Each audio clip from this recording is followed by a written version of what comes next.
Greetings, everybody. Jeffrey Guterman with the Strat-O-Matic Network, and we are on September 22, and it's the St. Louis Cardinals at the New York Mets in the first of a 3-game series.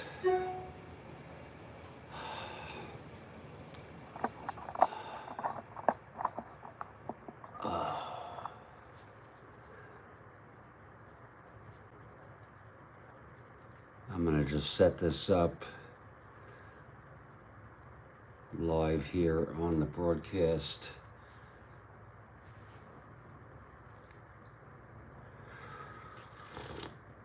It takes me about 5-10 minutes. Oh,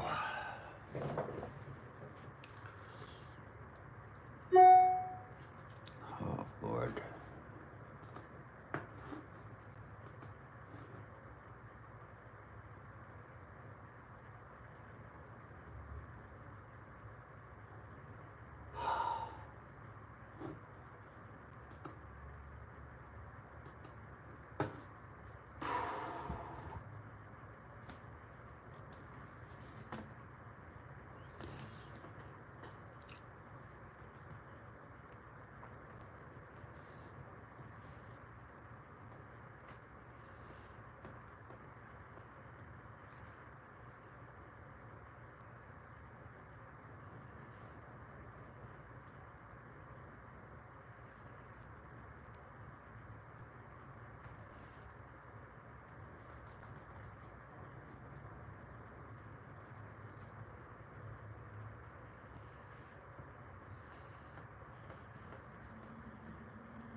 It'll be Nelson Bryles starting for St. Louis and Tom Seaver for the Mets.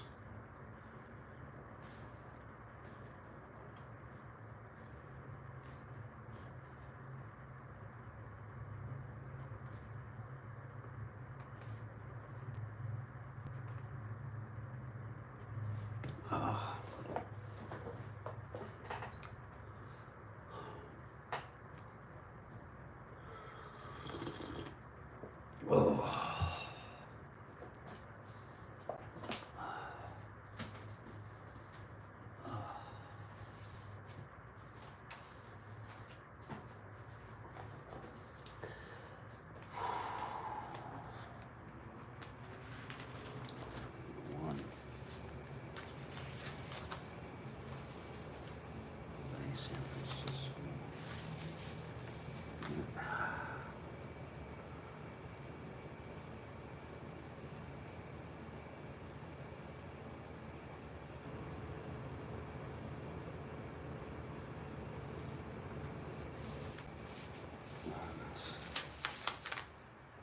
St. Louis.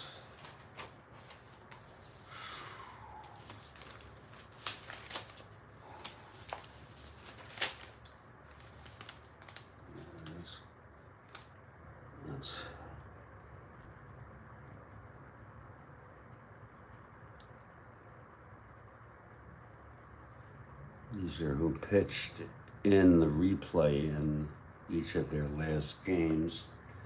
They were playing different teams.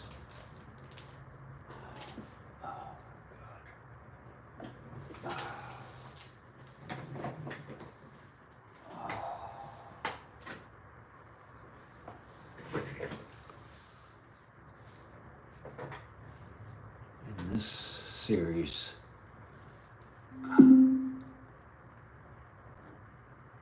Horner came in for St. Louis, as well as Washburn, even though he pitched last game. We'll check on that. Seaver pitched a complete game. The Mets won it 3-1.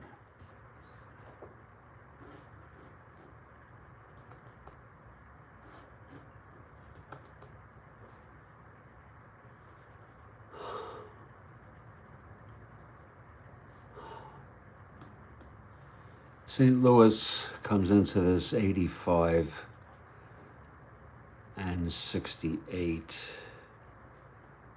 3 1/2 out.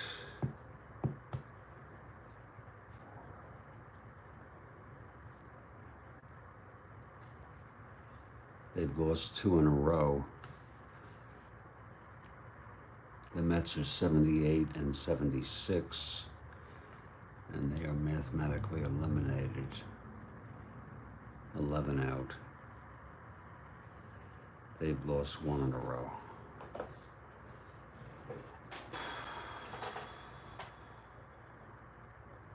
$81, 41, 53.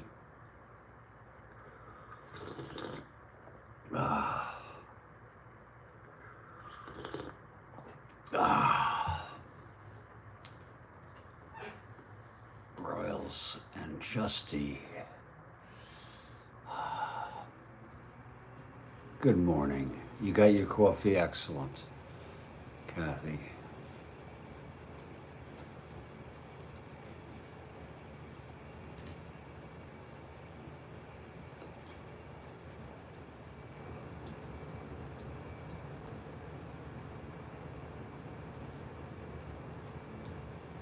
I got mine.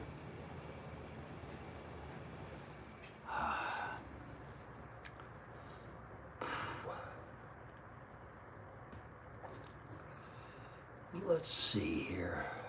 Where was I? Oh, yeah.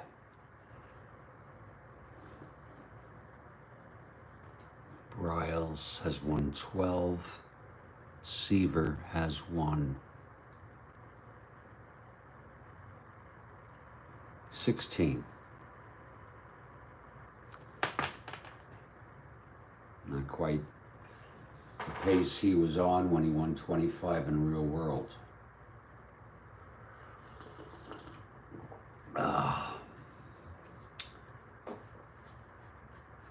The Cardinals cannot afford to lose really much of anything. Rhodes Scholar, good morning.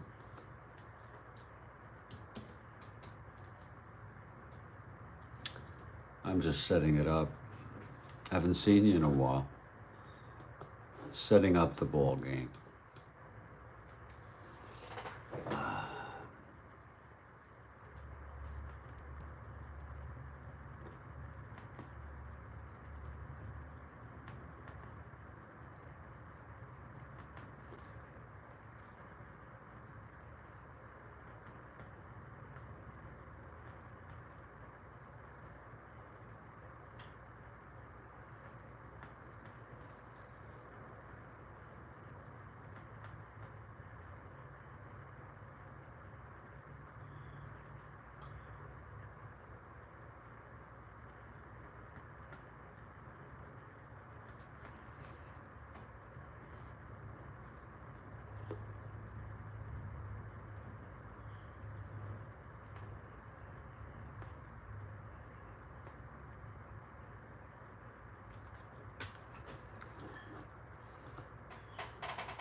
Thank you, Rhodes Scholar. I will take my time.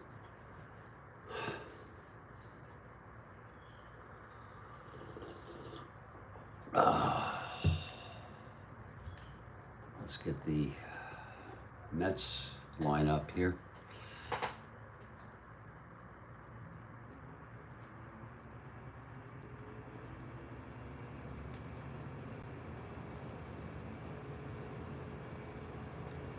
I don't know why he keeps putting Boswell in the cleanup spot, but they wanted all the Mets.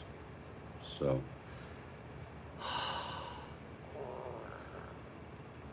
maybe he was doing something right.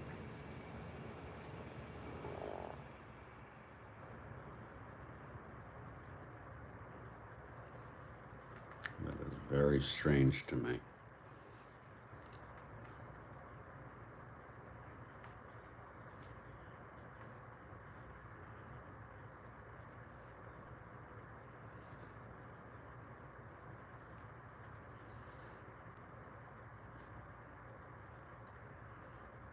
Good to see Crane pull back in the lineup.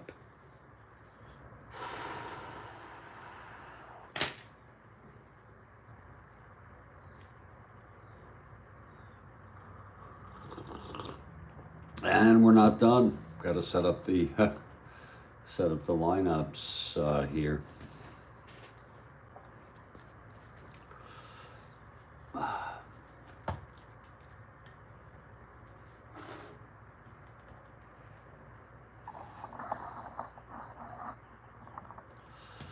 It takes a while when you do it this way.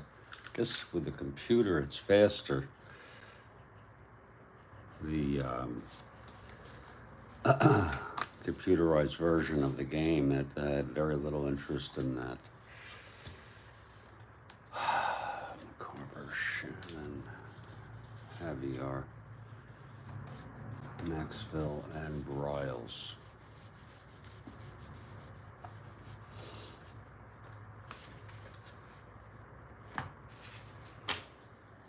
Bryles.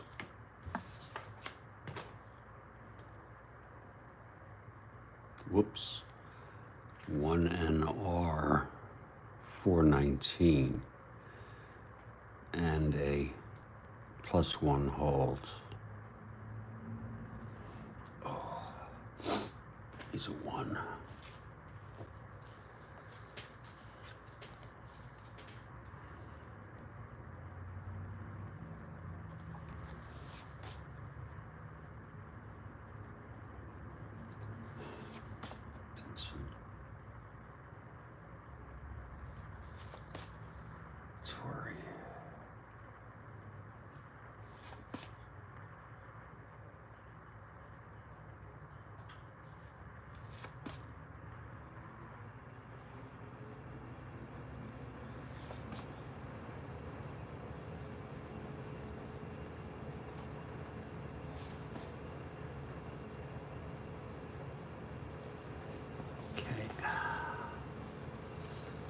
Now we will set up the Mets lineup.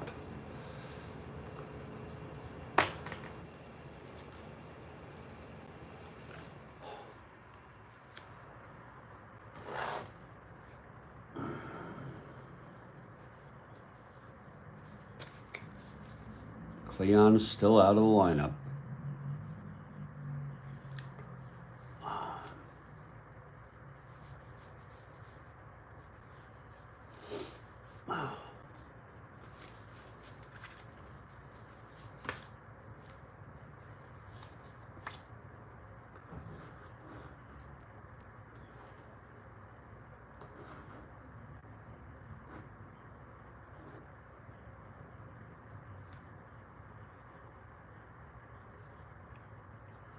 Is Garrett.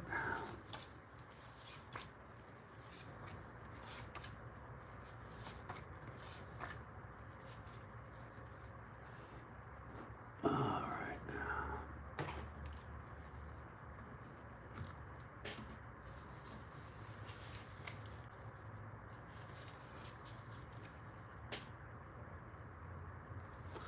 That's going to be +1. +3. Riles. Receiver. 111.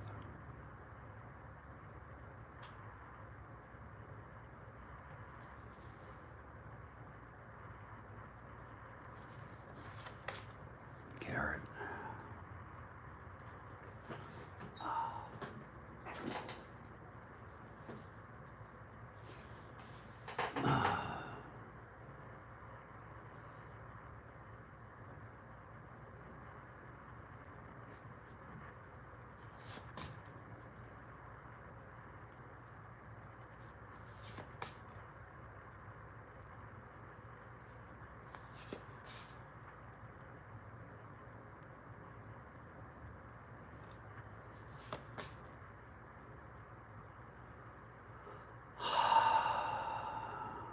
-3.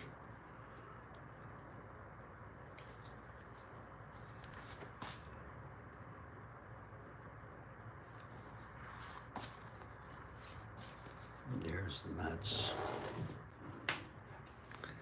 And just a quick check here, 2 right-handers. Just a quick check. I think it might be a little too close to check out the magic number. But what the hell? The magic number for Pittsburgh.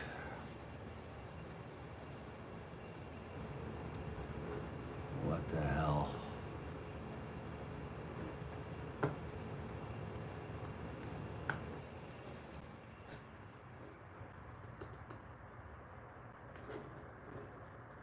Pittsburgh is 89 and 65.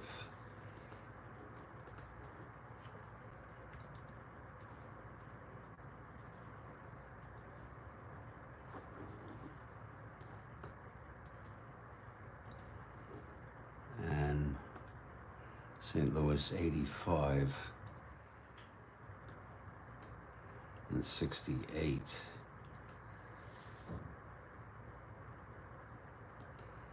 And the magic number is 6. That's, you know, it's, there's about 10 games left.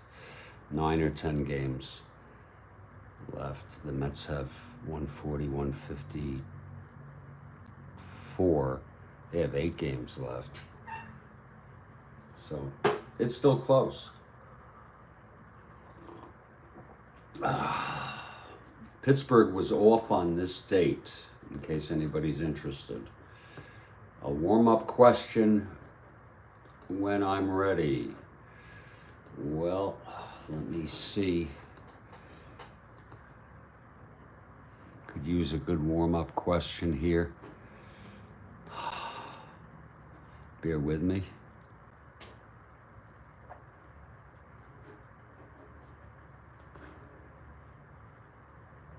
And I am ready. Ready for a warm-up question from Kathy.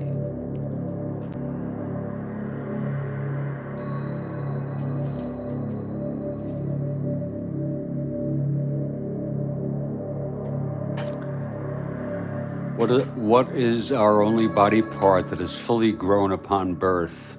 You know, I think it's not quite fully grown. They may get just a little bit larger, but I think it's the eyes.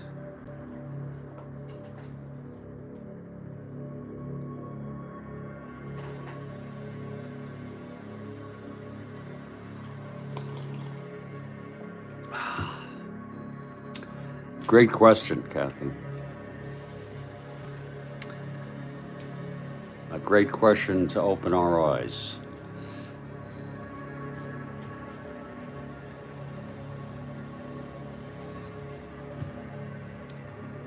Thank you.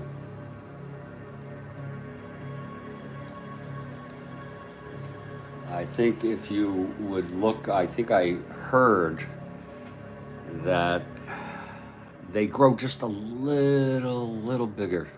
Just a little bigger. I don't know what by what age, but just a tad. But essentially they are the same size, which is pretty wild to think about, folks.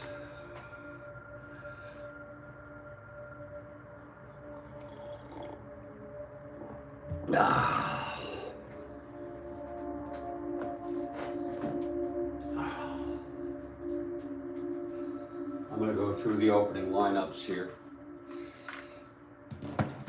And then I'm going to come back in about 2 or 3 minutes after that, and we'll start this ball game. It's the St. Louis Cardinals at the New York Mets. Cardinals are in second place, 3 1/2 games behind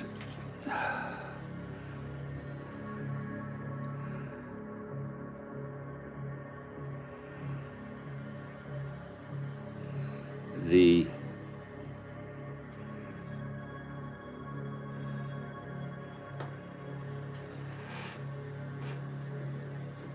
Pittsburgh Pirates. And the Pirates' magic number, I think I just checked it. I said it was, what did I say it was? 6. I think it's 6. Now I forgot, okay? But you never know. The Pirates are off today. On the 23rd, the Pirates open a series against Philadelphia at home.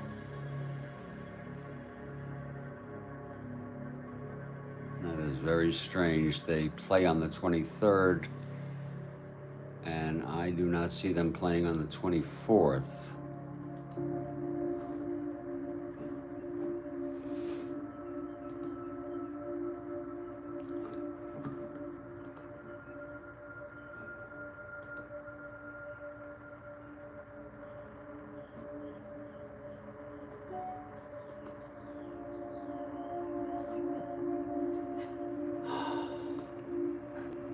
I guess they missed a game on the 24th, maybe due to rain. Yeah, could be. Then they play on the 25th and the 26th.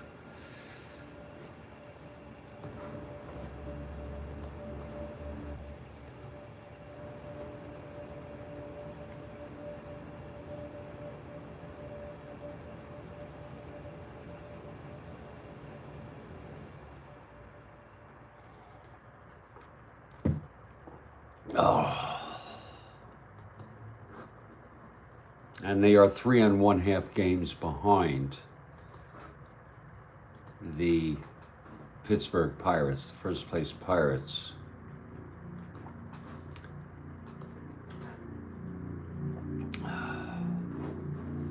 In second place, the Mets.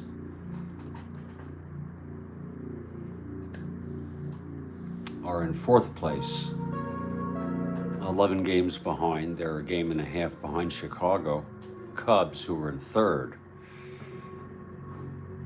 And the lineups are as follows. It's for the Cardinals, it's Lou Brock leading off.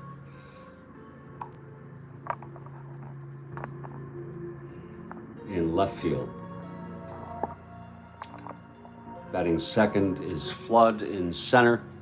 Pinson in right. Torrey at first, McCarver catching, Shannon at third, Julian Javier at second, Maxville at short, and Nelson Broyles, the pitcher. He's a right-hander. He's 112. He's got a +3 quotient. Maybe it was rained out, Rhodes Scholar.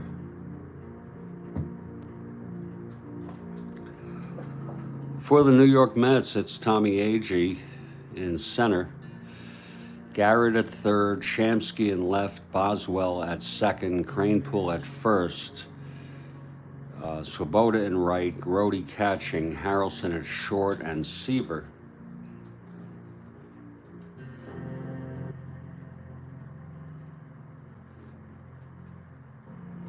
The pitcher, and he has 116. I just want to check something here.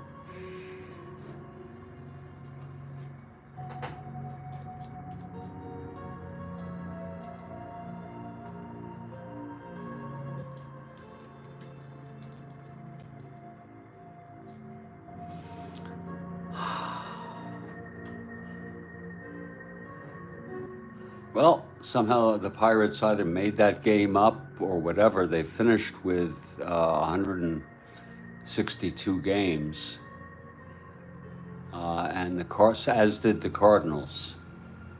So we have nothing to worry about there.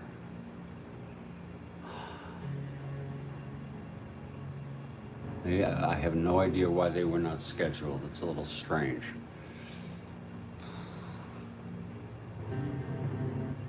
In fact, I'm looking right now, and it looks like every team in the National League played their full schedule of 162 games. A no-hitter, Dan Mullen. That would be great, wouldn't it?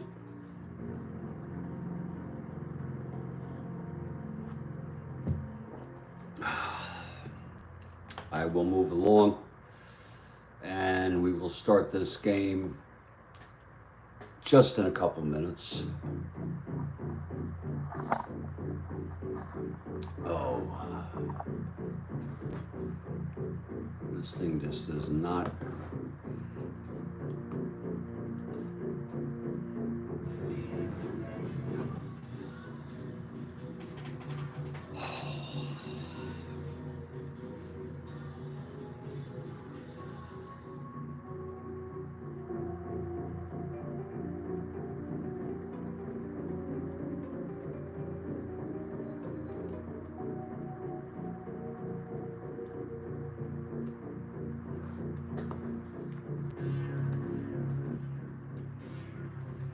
be back, like I said, just in a couple minutes, and we will start this ball game.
And I am back.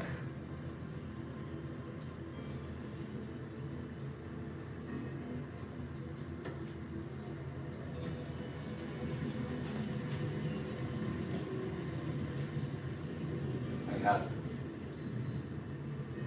so many things on my mind, so many personal things on my mind. Oh, you're welcome, Dan Mullen.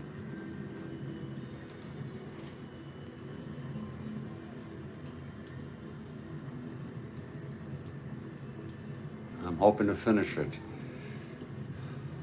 The way I've been feeling lately, I've had questions about that, but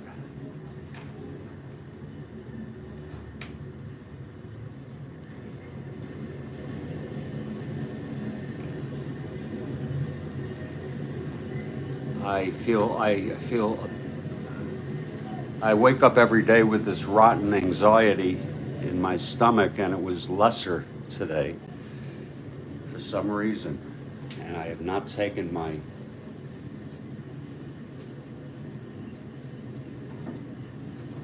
anti-anxiety. Helps to become less dependent on that.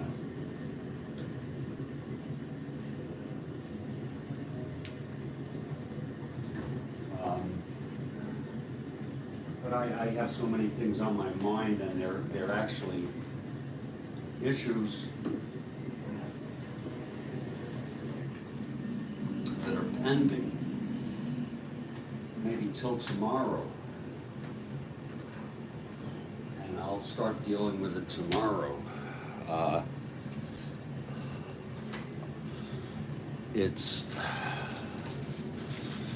have a stack of papers here, shit to remind myself of.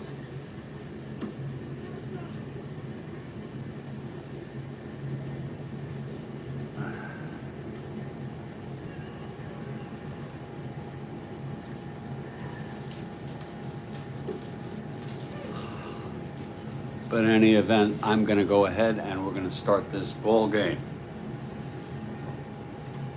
We are at Shea Stadium, first of a 3-game series, and the Mets take the field. Here's Seaver now. Dan Mullen calling for a no-hitter by Tom Seaver, the late Tom Seaver. And stepping in the batter's box is the late Lou Brock.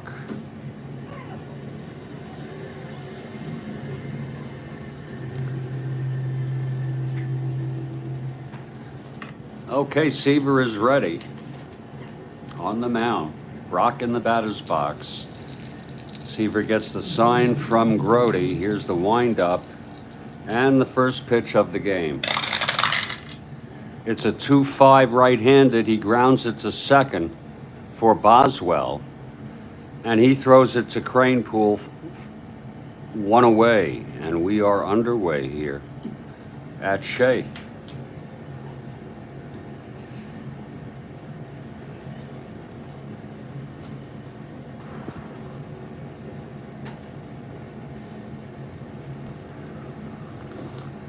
So a loss here would knock down the Pirates' magic number to 5 with, roughly 9-10 games left for each team. On the other hand, a win here could put them within 3 games, the Cardinals. So it's still close. Now here's the late Curt Flood.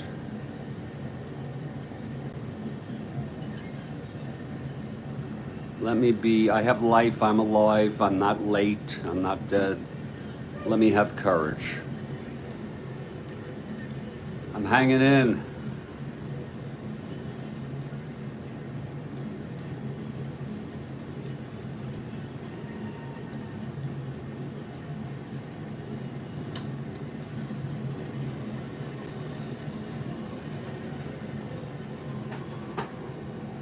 Not as bad as usual. Okay, here's Flood now. Seaver.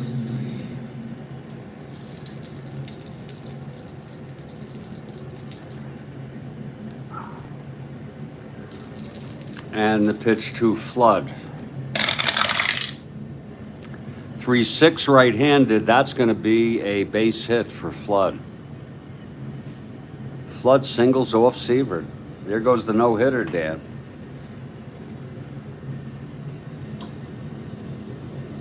Great to see Dan, Ron, Rhodes Scholar, Kathy here with us for this ball game.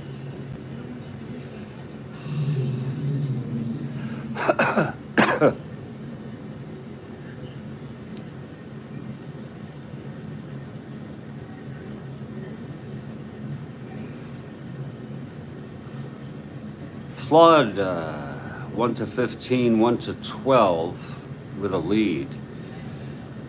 That's not even borderline. 1-12 with a lead. He has the lead. He's not being held.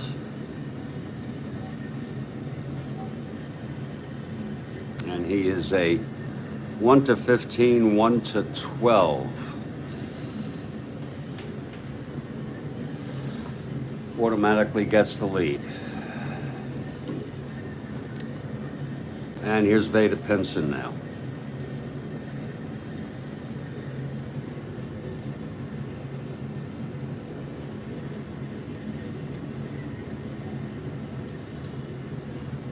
Veda Pinson also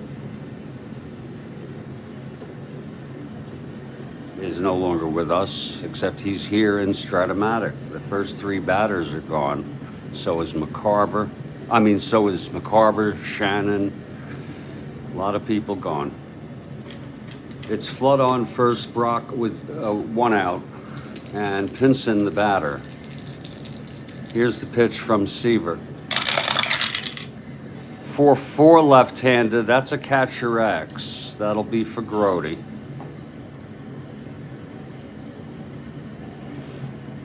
Grody is a 2-4, one of the best in the business.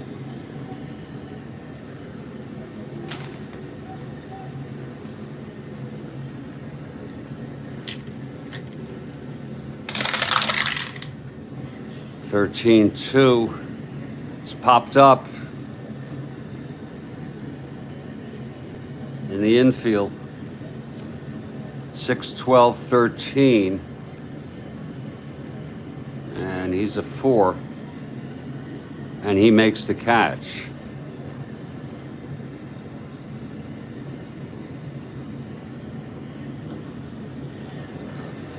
So Pinson pops out to Grody, the catcher. 2 outs, Flood on first. Again, not being held, he has the lead. He's 1-12.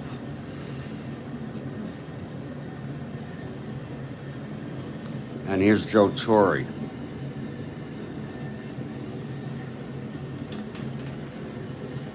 Torre is still with us.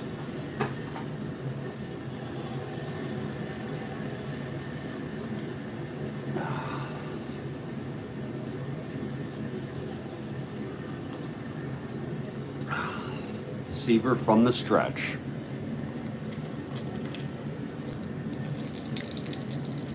And the pitch to Torre. That's 5-8 right-handed, grounds to second X Boswell.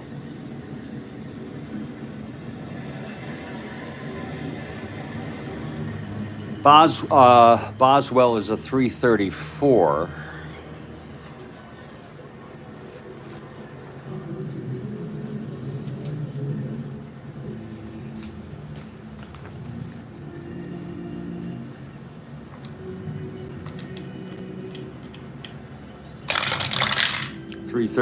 That's 6. That's a 9-3.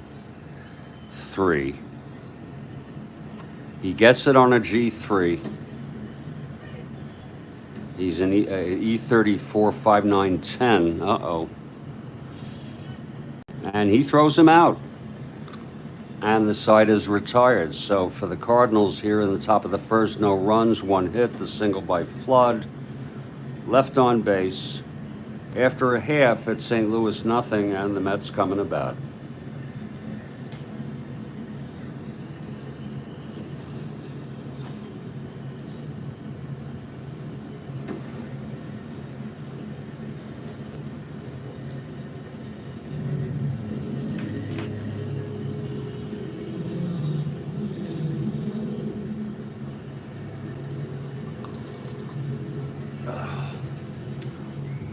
Here's Nelson Broyles now. And leading it off is the late Tommy Agee. I hope you don't mind me noting those of these players who have died. In fact, the Agee, Grody, Harrelson, and Seaver have passed away in this starting lineup. Okay, Broyles is ready, right-hander. And the pitch to Agee. 5-6, right-handed, grounds it to third for Shannon. Fields it cleanly, throws it to Torrey for the first out. Up the bottom of the first.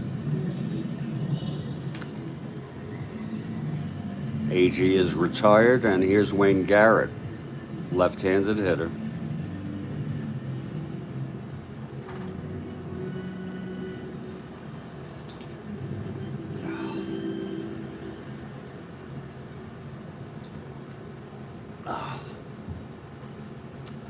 Okay, Broyles. And the pitch to Garrett here. 1-3 right-handed, that's a ballpark slash. See how that infield is in New York. A ballpark slash with a 6. That'll probably go through. Yes, oh, it just does. Past Julian Javier at second. It was a 1-3 ballpark slash, and it's 1-6 single.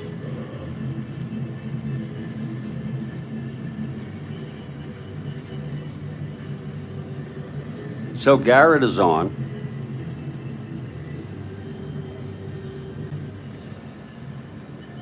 He's a 1-16.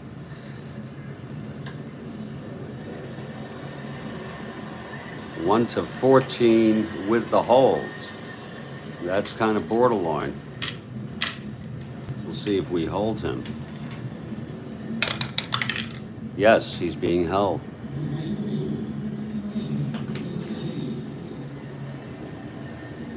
So Garrett, he was 4 for 6 stealing. Again, a 1-13 Broyles quotient, 1-16, 1-14.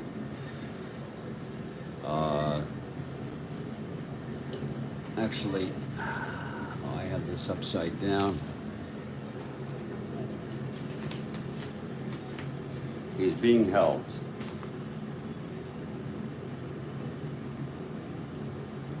And without a lead, oh, okay. Without a lead. So 1-13, 1-16, 1-12 without a lead. Pretty much closes that one out. Here's Shamsky now. Garrett on first, 1 out. Just underway here at Shea.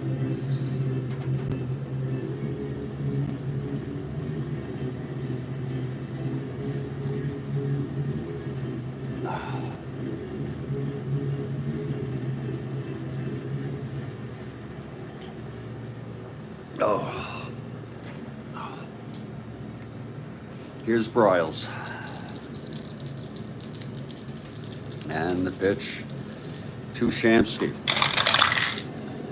5-6, left-handed, grounds it to first B. And that's going to be Torrey forcing Garrett at second. Putting Shamsky on first. A 5-6 left-handed. I don't believe the hold has anything to do with that.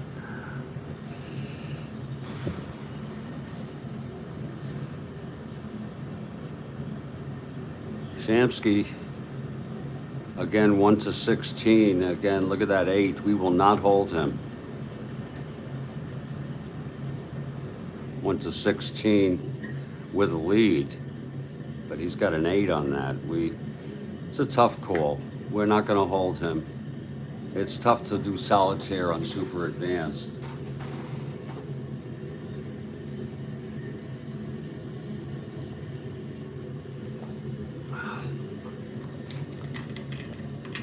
Okay, here's Boswell now. Riles. And the pitch to Shamsky. To Boswell, I'm sorry. That's a 3-3 right-handed. He walked him.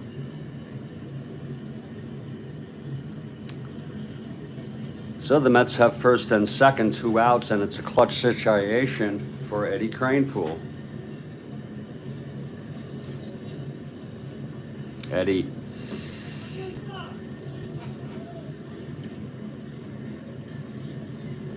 With no clutch rolls on his card. And it is a clutch situation. First and second, 2 down. Here's Bryles. And the pitch to Kranepool. 5-6 left-handed, grounds it to first. Again, it's Torrey. And Bryles will cover the bag. And the side is retired. It was a 5-6 left-handed.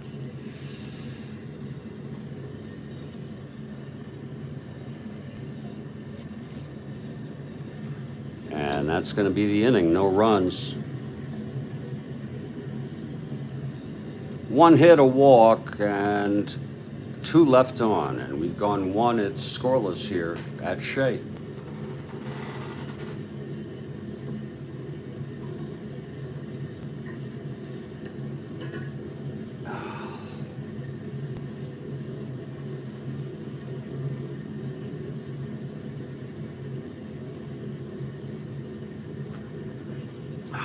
Okay, here's Seaver now.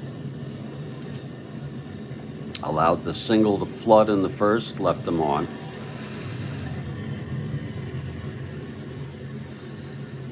And Tim McCarver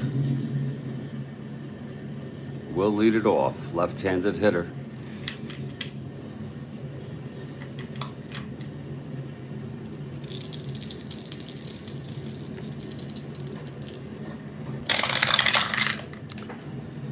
Six left-handed, grounds it to Boswell at second, and he throws to Kranepool, 1 away.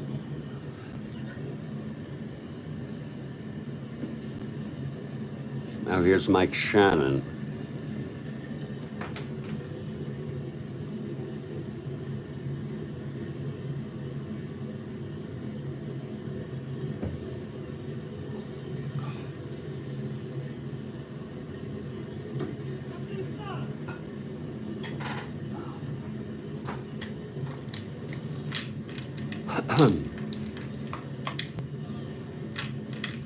Seaver.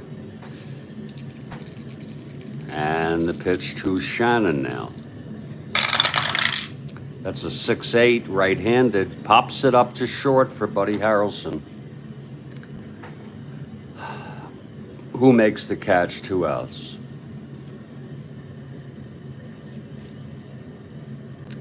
Now Julian Javier.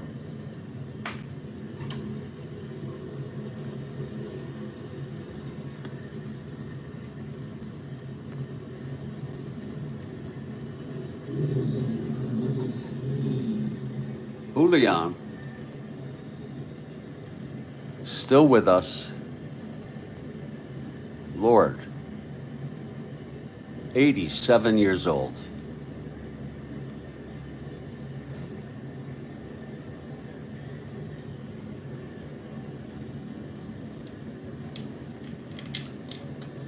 Seaver into his windup. And the pitch to Julian. That's 4-6 right-handed. Oh, there's going to be a base hit. Ooh, just missed the triple there. Julian singles off Seaver on a 4-6 right-handed. 1 to 15, 1 to 12. with the lead.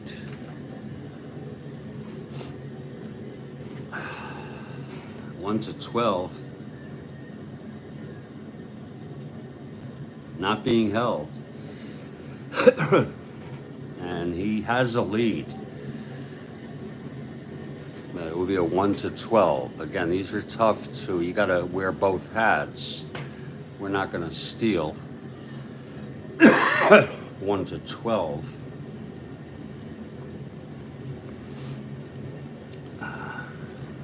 He was 8 for 12. Here's Dal Maxville now.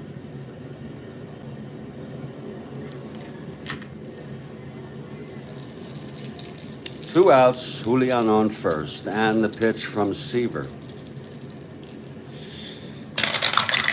That's a 5-8. Right-handed, grounds it to Boswell at second. X.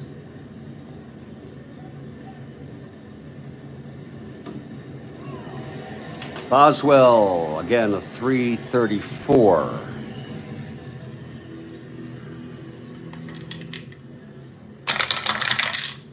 (14-3) gets to it at a G2. E34 sounds like that could be dangerous, though. 5-10-16. Uh-oh. Oh, he makes the play on a 5-10-16. And the side is retired. So again, no runs, a base hit allowed by Seaver. No, it's a two-hitter, Dan. But he's retired the sides in order without a run. Both innings, and we were in the middle of the second, and it's a scoreless ball game. Every game is the most important game, I would say, here for the Cardinals. The Cardinals 81-40-153. Holy shit. 9 games left. That is a tough order. The Pirates need to go on a losing streak.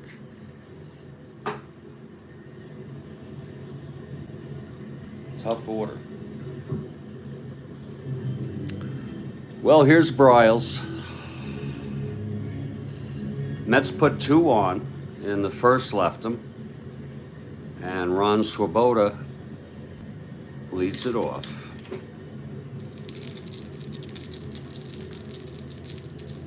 Here's Bryles.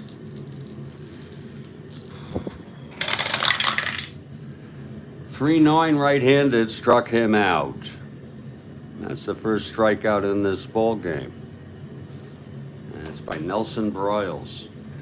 3-9 right-handed. And we have a question, top of the 4th. Excellent. Question 1. This was a warm-up. Top of the 4th from Kathy Harden.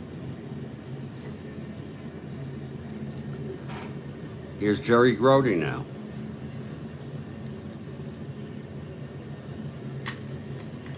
Whoops.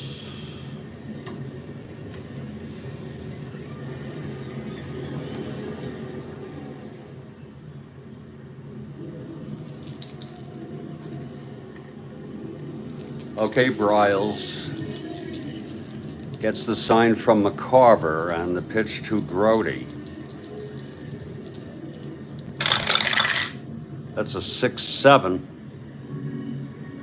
Right-handed, grounds to second.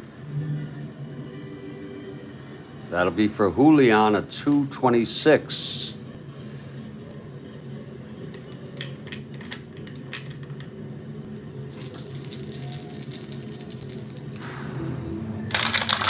.226,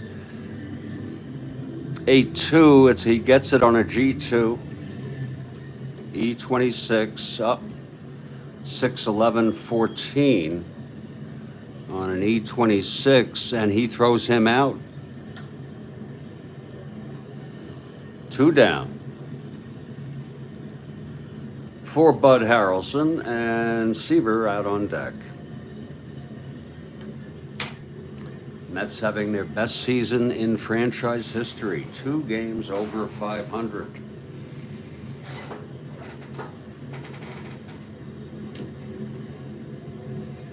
'68 was a significantly better year than they had ever had. But this year, they were still below 500. This year, I don't even know what place they came in, but this year they really are showing signs of having a good club. 2 games over 500. Okay, here's Harrelson with 2 outs and nobody on. Here's the pitch from Broyles. And that's a 3-12 right-handed. Hit him! Harrelson is hit by the pitch. He's fine. He'll take first.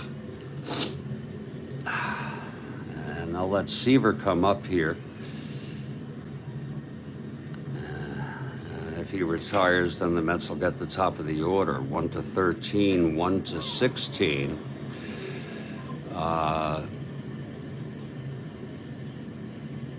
It's a 1-13, 1-16 with a lead. These are such tough calls. We're not going to hold him, and he's not going to go for the lead because of the 9 and the 10. It's a very, very hard. You've got to put your hat on both sides, one at a time. And here's Seaver now.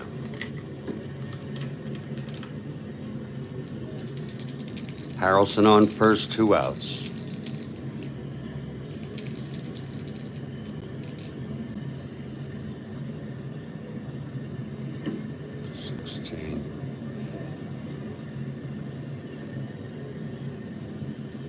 So 1-16.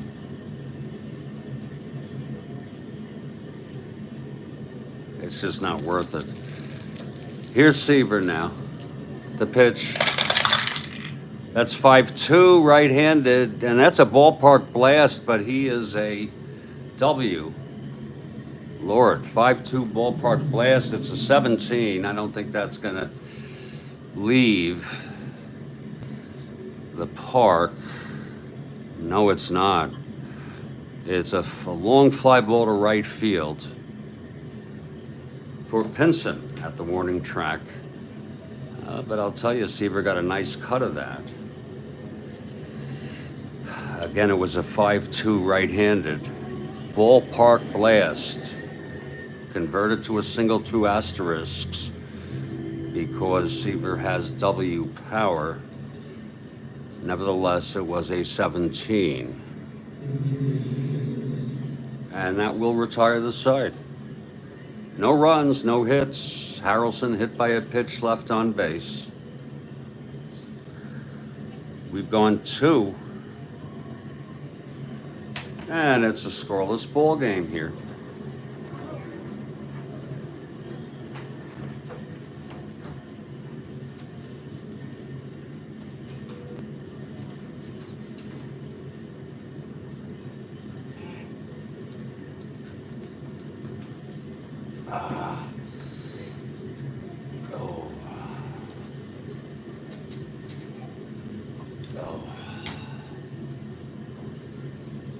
Get a little coffee here. Second cup.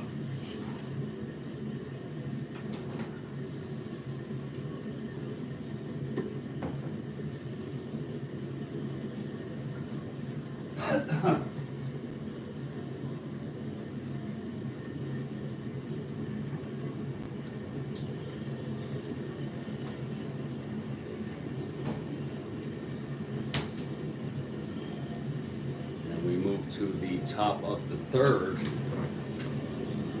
and Seaver comes out.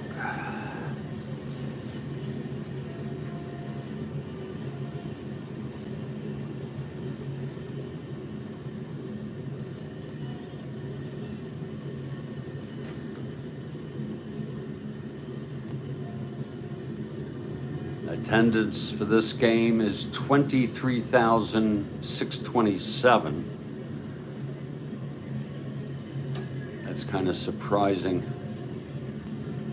This was rescheduled due to rain on the 16th.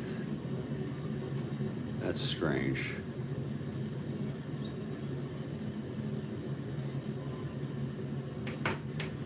It was a night game.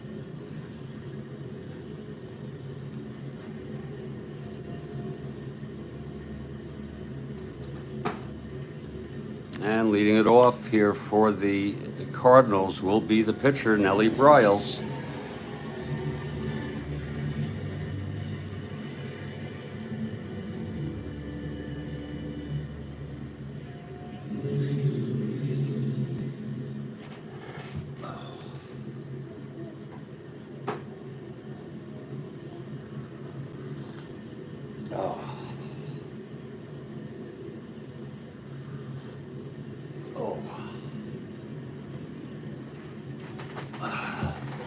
Okay, Seaver is ready. Here's the pitch to Bryles. That is a 4-3 right-handed. That's a ballpark blast, and he's got the power. My Lord. It's an 11, though. And look at that, New York, 11, wow. Right-handed, that is going to be a fly ball to Swoboda. Let's look at that again, make sure. 2 ballpark blasts by each pitcher off the other pitcher's card in succession here. This was a 4-3 Bryles right-handed. Ballpark blast. He's got N power. But it was an 11, and in New York with a right-hander, as you could see. It's a at the warning track caught. Actually, it was caught by the left fielder.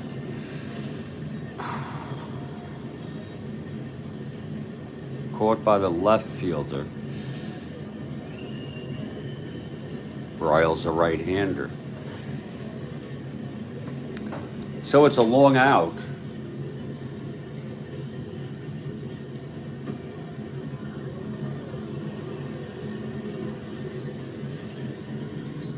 It really doesn't matter, but a little dab will fix that.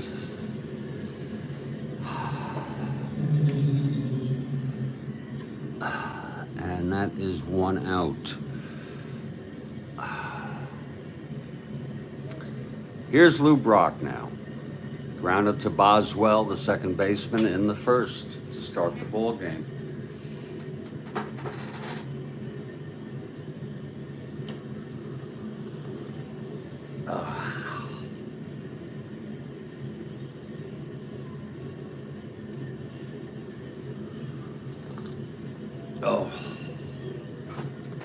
Okay, Seaver is ready.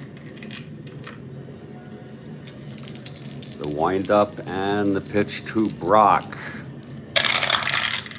That's 5-7 left-handed, struck him out, and that's the first for Seaver today.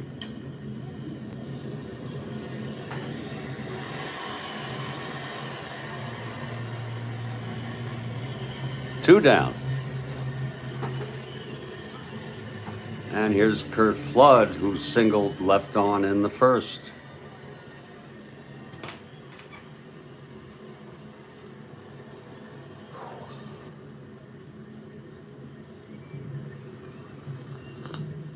Oh, that is good coffee, no doubt about it. Just trying to get into a better frame of mind.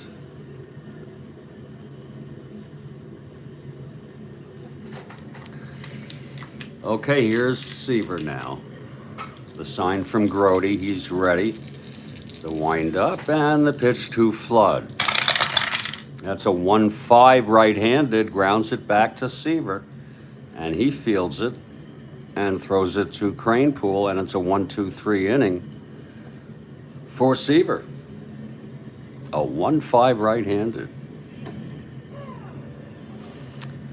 And we will move now to the bottom of the third and get ready for our first question, trivia question after this inning. Denoted here, this was the warm-up.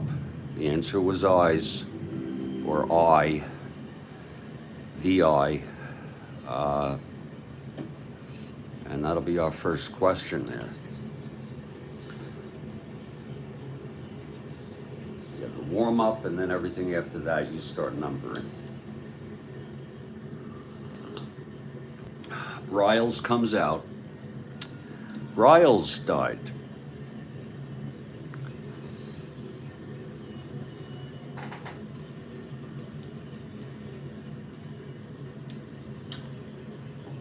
Riles died in 2005. He was only 61.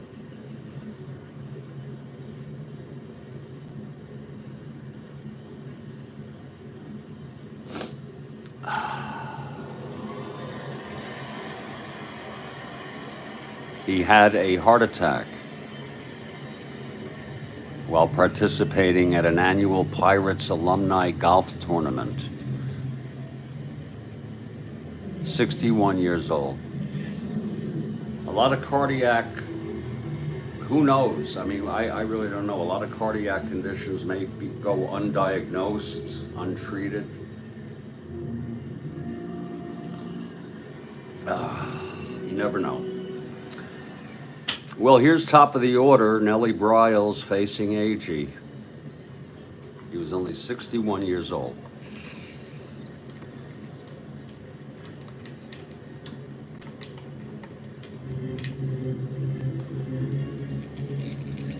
Agee grounded to third in the first. Here's Briles and the pitch. 4-7, he struck him out. That's the second for Briles. Agee went down swinging.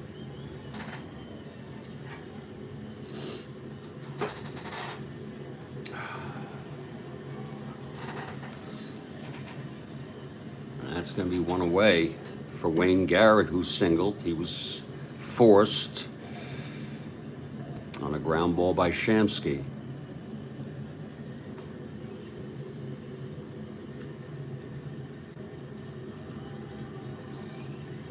Oh.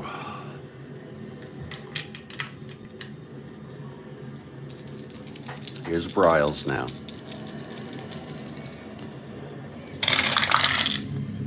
And the pitch at 6-7, left-handed, grounder to second, Julian again. A lot of ground ball seconds. That's the X. That's the fourth. And we're only in the third inning. 6-7, left-handed, Julian 2-26.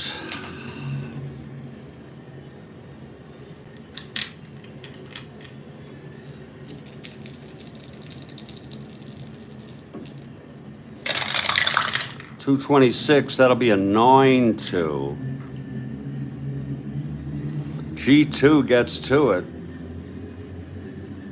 6-10-13.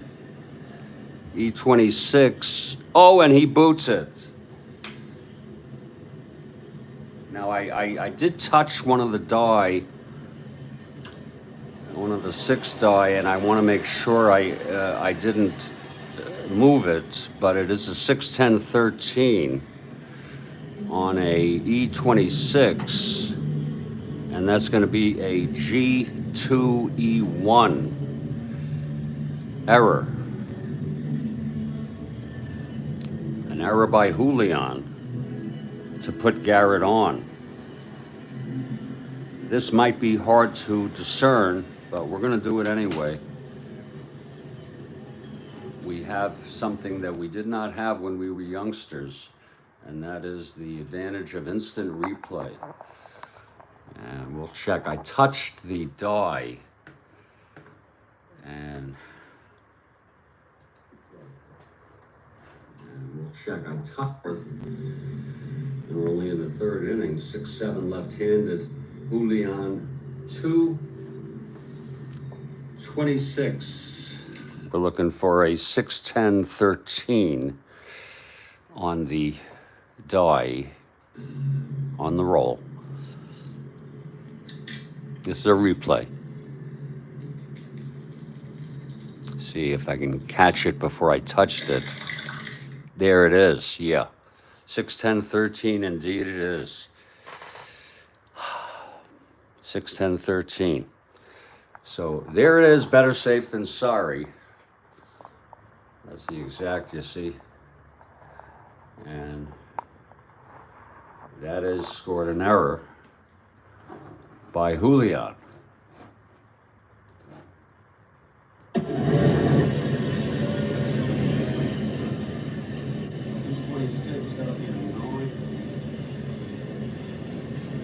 Back to live action.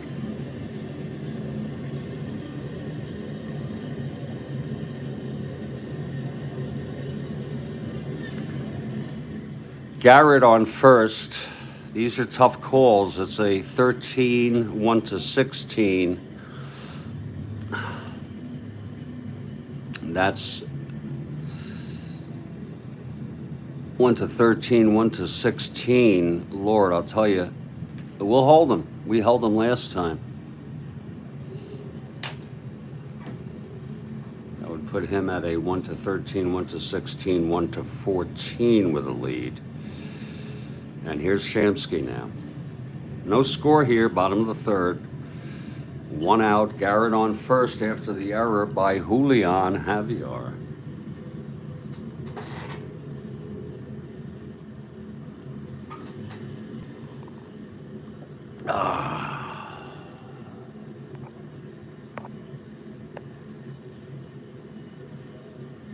Here's Broyles now from the stretch, facing Shamsky. And the pitch. 2-7 right-handed. Yeah, there's a shot into the gap. It's going to drop and be a double. Garrett will go to third and hold. It was 2 asteroids. So Shamsky with the big double there.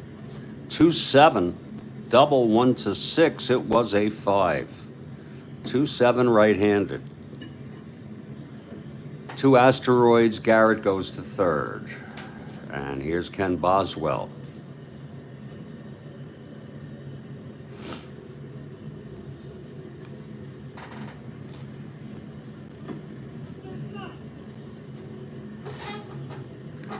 So Broyles in a bit of trouble here.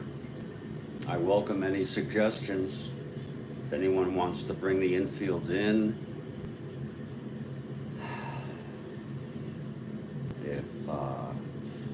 you want to walk Boswell for the double play and face Eddie Kranepool. Any recommendations? Otherwise, we're just going to pitch to Boswell. I'm still not a very decisive person these days.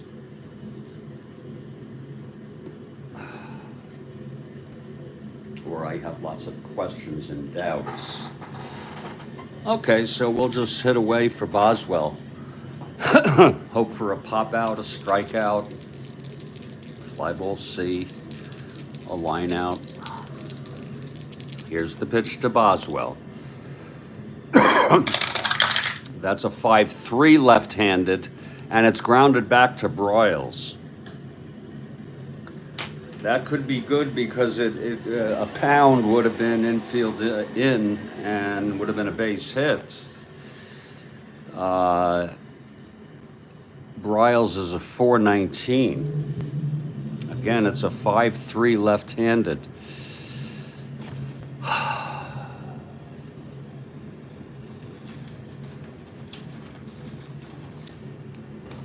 We'll see what happens here. Again, Broyles 4-3. I'm sorry, 4-19.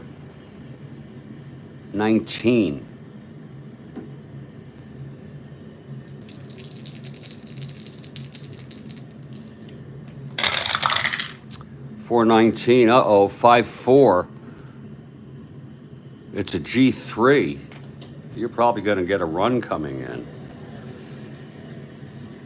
He's an E19. Let's see if he boots it. 6, 11, 14. No, he does not. It's going to be a G3 with second and third. A clean G3. And the runners do advance. If had the infield been in, we could have made a decision.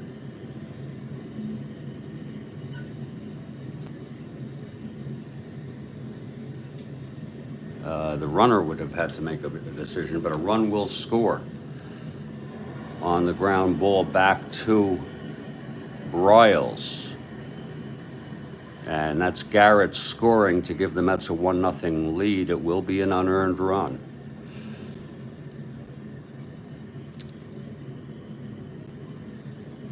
And now Shamsky's on third with 2 outs. And now Eddie Kranepool, the batter. 1-0 Mets now.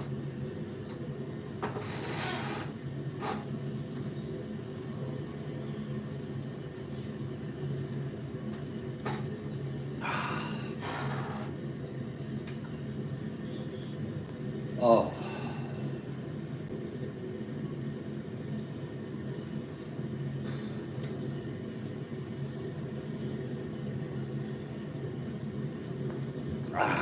Here's Broyles trying to get out of this here.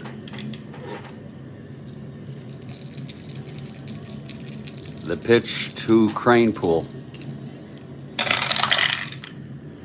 2-8 right-handed, grounds it back to Broyles again. He has it.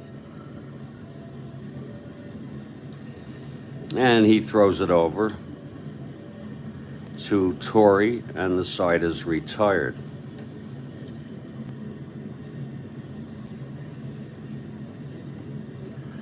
But 1 run, it was unearned. The error by Julian with 1 out. And then the double by Shamsky. And then brought home on a ground ball by Boswell. I guess we can give Boswell a run batted in on that. And it's 1-0 Mets, and we're heading now to the top of the 4th, and you know what that means if you've been following us. This is Kathy Harden and her first question of the day. Wait for it now.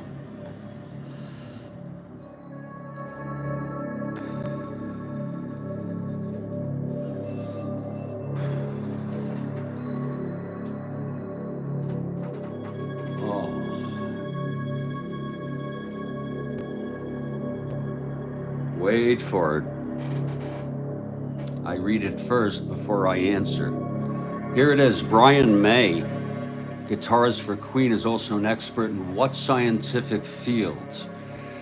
Oh, Lord, I know he has a doctorate. I think I'm going to say...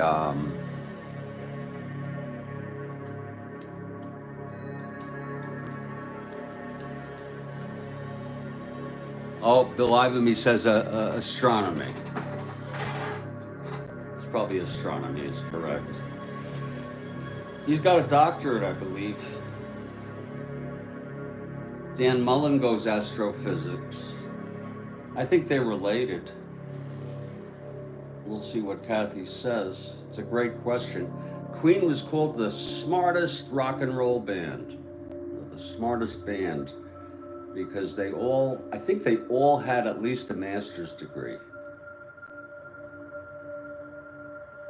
Dan and Jeff, astrophysics.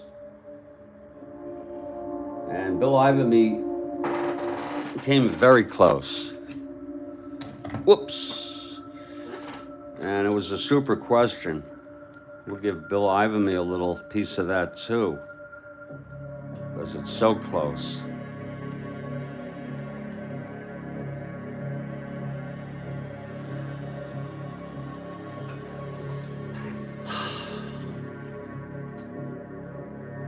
Thank you, Kathy. Great question.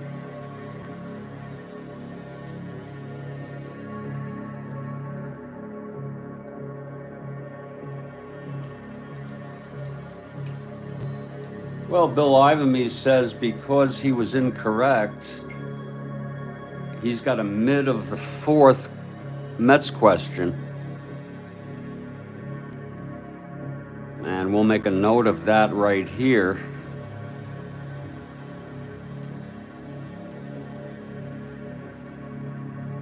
We'll put a BI here. Just so we know who's given these questions. We have gone 3 innings. It's 1-0 Mets, scoring an unearned run on the error by Julian. I'm Jeffrey Guterman, and I'm taking a break for about 2 or 3 minutes. This is the Strat-O-Matic Network.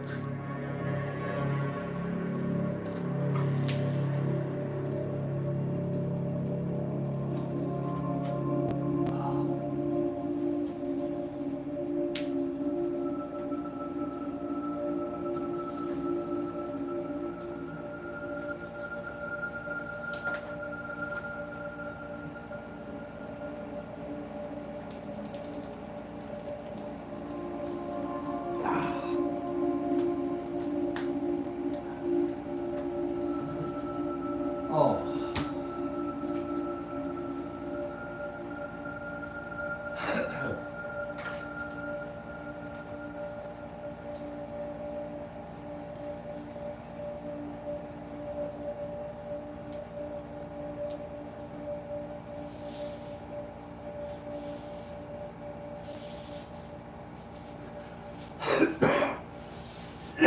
Oh, excuse me.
Well, I'm back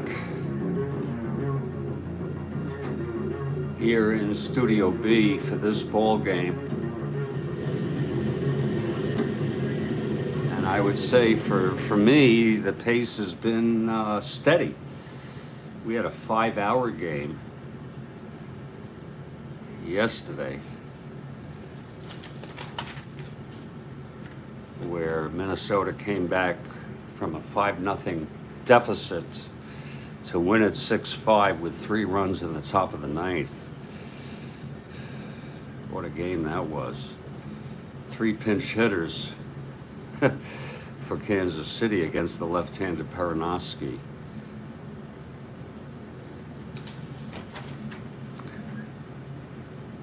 Because they were all left-handers.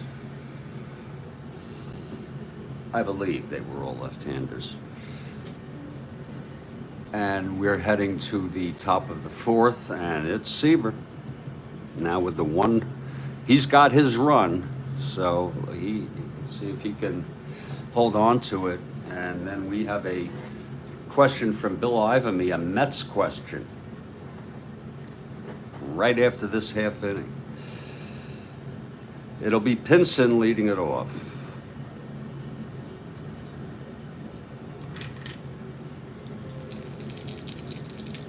Here's Seaver now. And the pitch to Pinson. 2-7 right-handed, and there is a base hit by Pinson to lead it off. The tying run, it was a 2-7 right-handed. Now Pinson 1-13, 1-10, not being held. And here's Torrey.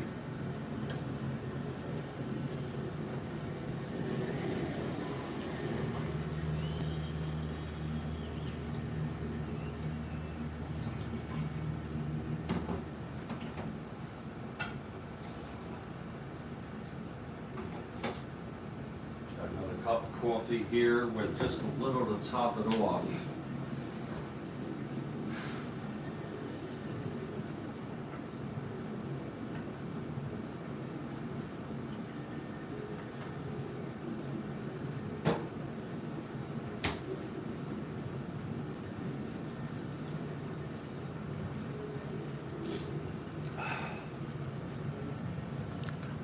Okay, Torrey steps in, Seaver from the stretch.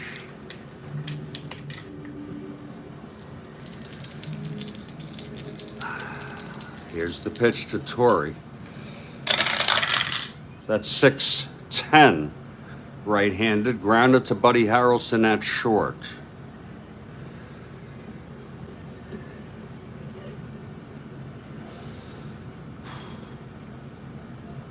Harrelson at 227.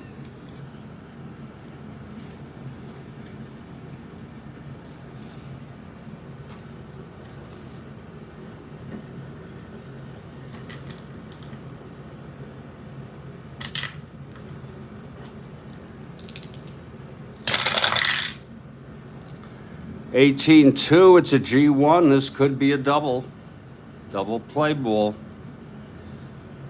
6, 7, 8, 9. Harrelson E27. It's a clean G1 with a runner on first. And it is a double play. Harrelson to Boswell to Cranepool. And that puts that out. 2 outs, nobody on. For Tim McCarver, the late Tim McCarver.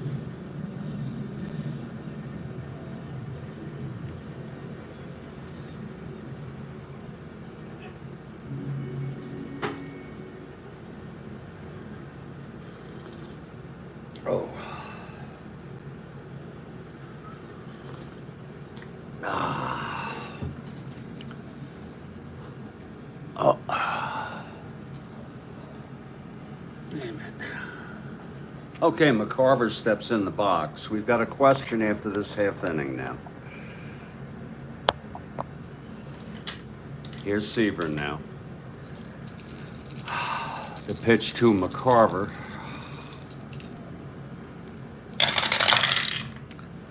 6-5 left-handed, and that's a grounder to first. Eddie Cranepool has it, and Seaver covers the bag. We'll score that 3-1. 6-5 left-handed. Ground ball first. The side is out. No runs.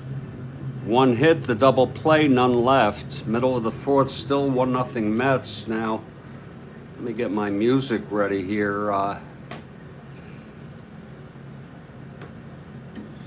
Bill Ivamy.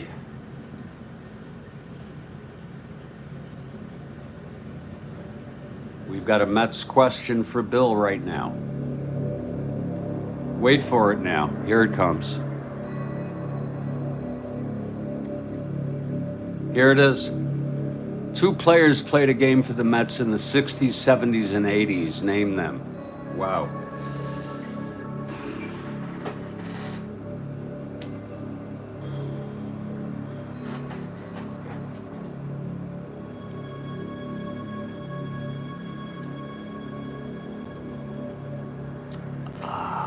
God, 60s.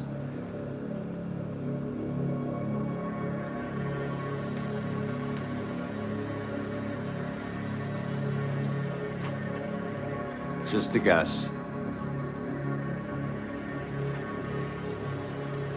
2 players played a game for the Mets in the 60s, 70s, and 80s. Seaver is one. Okay. Harrelson is wrong.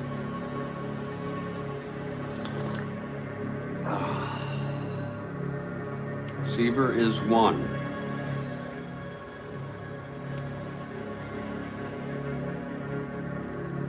That's a good question.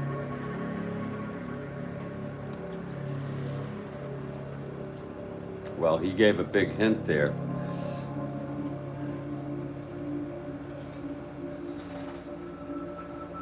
Big hint. Demos comes in with Cranepool. It's not Eddie. Oh. Jeez. First baseman.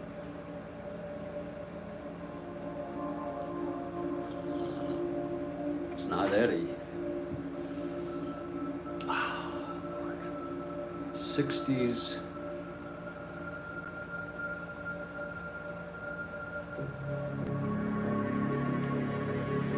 Wow.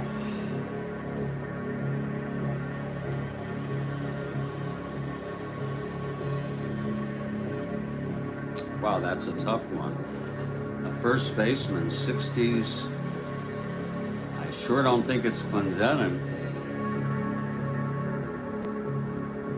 Traded in 71, came back in 80. Whoa.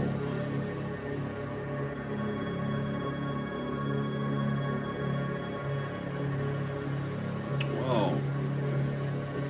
Those hints should be enough for us, huh? 71. Traded for Singleton. My Lord. What kind of trade was that? I don't think it was Clendenin. But I'll guess Clendenin.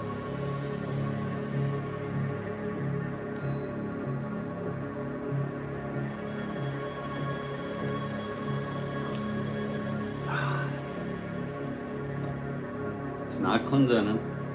It's not Cranepool. Jorgensen. Whoa, that's a name that I hardly remember. I bet you that's right. Demos is correct. Whoa. So it's a super question. And we thanked. Great question, great answer.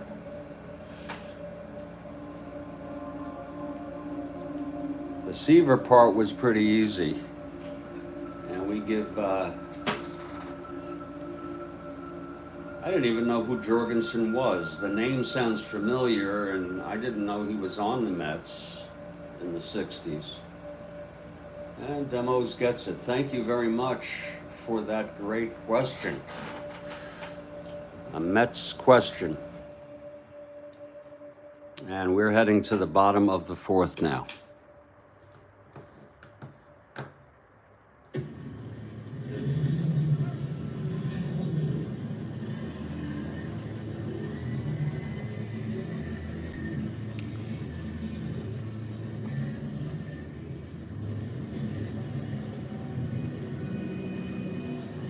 Mike, yeah, I figured it was Mike, yeah.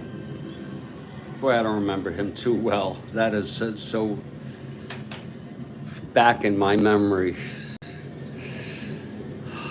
Well, here's Bryles now, 1-0 Mets, scoring the unearned run last inning.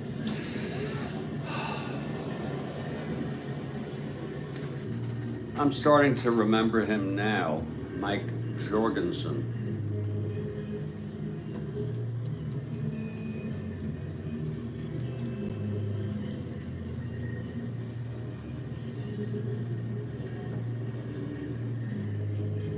Still alive, age 75. He made his major league debut as a September call-up for the Mets in '68. He played the entire '69 season in the minors.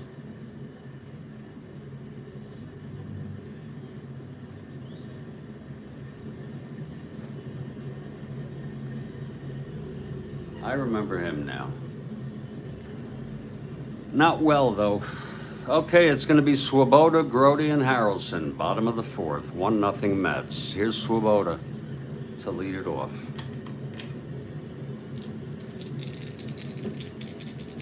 Here's Bryles. And the pitch for 5 right-handed grounds it to short X. That's going to be for Maxville.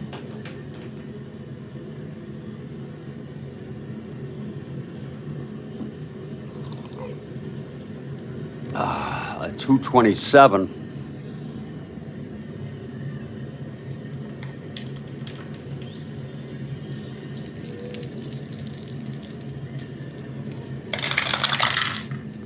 .227, 2-2, gonna go through on an S1. Base hit, past Julian.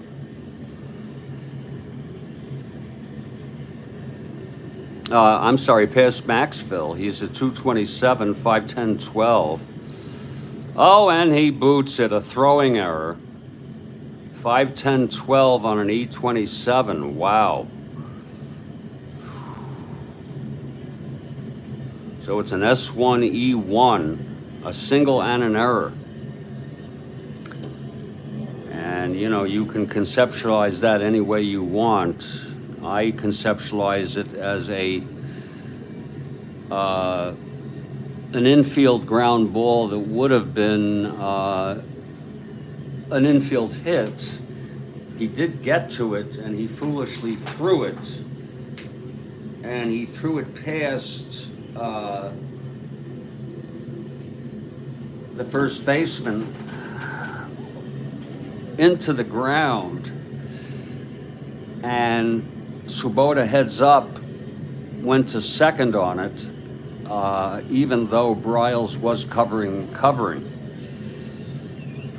And the catcher, or maybe the catcher, McCarver, but they couldn't get to it. So Swoboda on second error for the Cardinals. And here's Grote now. You get a lot of those.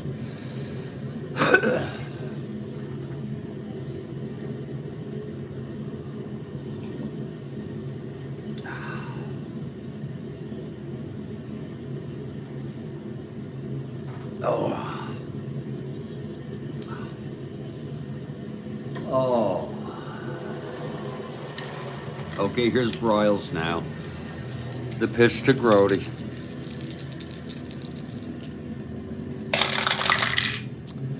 Two 5 right-handed struck him out. That's the third for Broyles.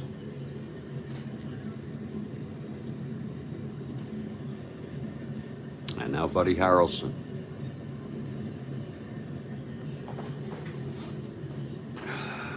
They traded Mike Jorgensen.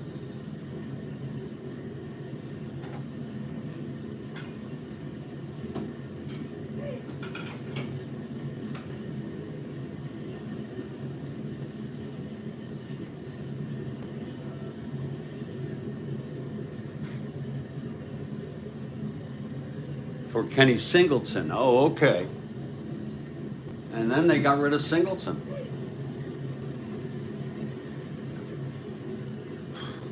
Yeah. I guess that was a good trade, huh? To get Singleton. Then they got rid of him. Here's Harrelson now with Swoboda on second, 1 out. Pitch from Broyles. 2-9 right-handed. Walked him.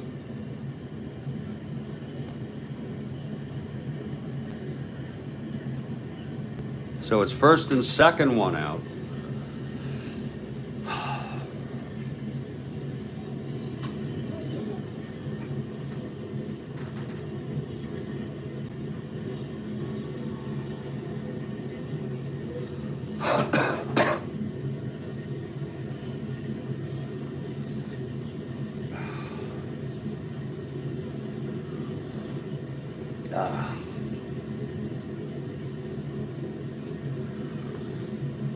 Oh. And it's going to be Seaver coming up.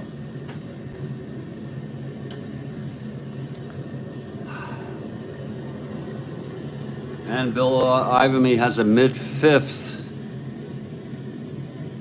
question on the Cardinals. Okay.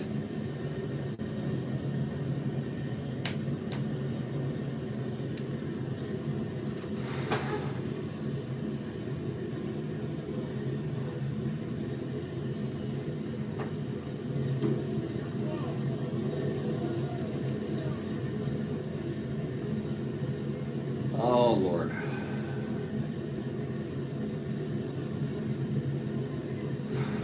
Okay, here's Seaver now.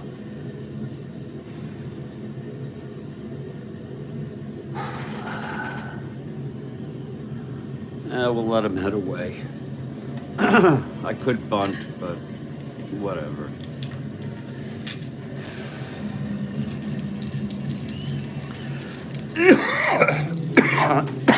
Here's Broyles.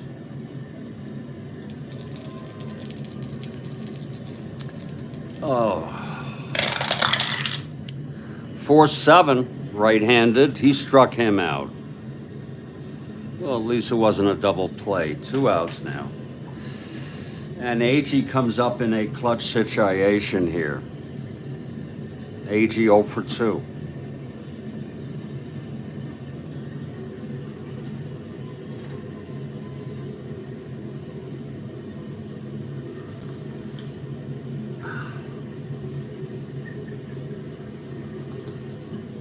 Oh.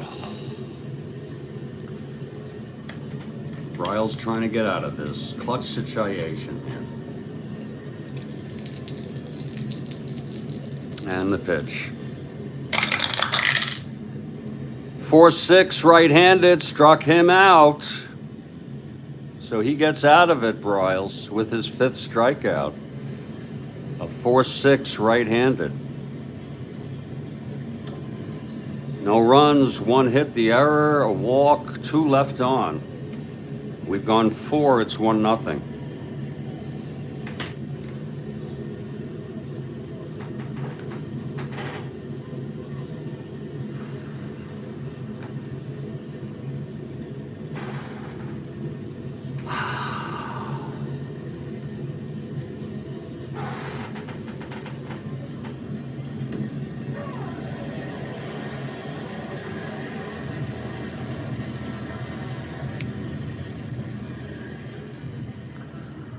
Oh.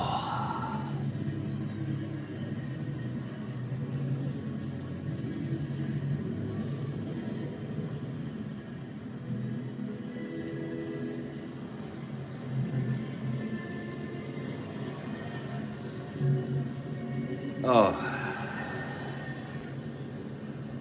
Whew. Top of the fifth. Here's Seaver now, throwing shutout baseball.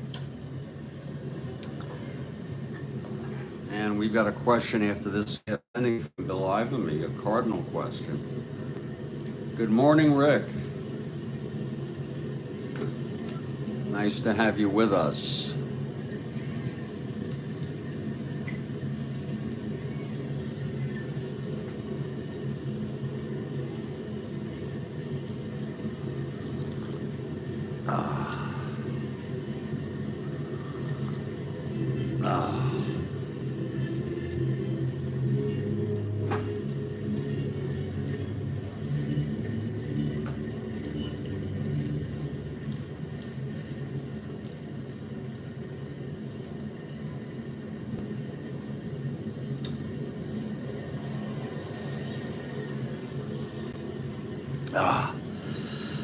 Okay, leading it off is Shannon.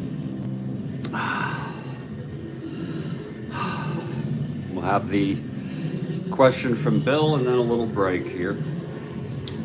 Here's Seaver now.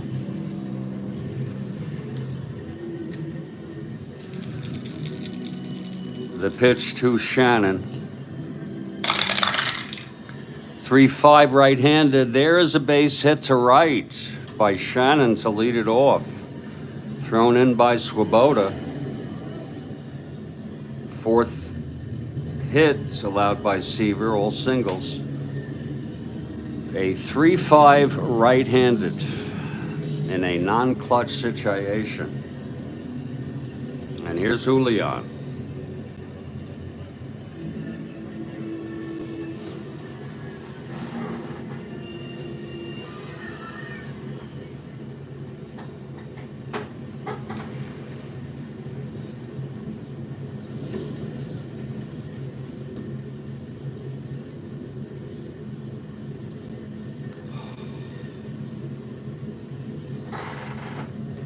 Here's Seaver now.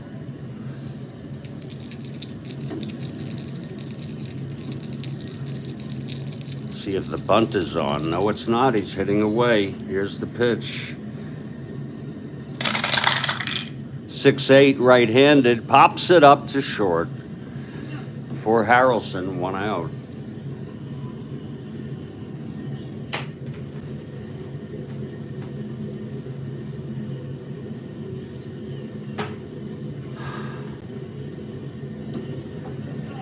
And Dal Maxwell is the batter. They had Vic Davalillo pinch hit for him after 2 at-bats.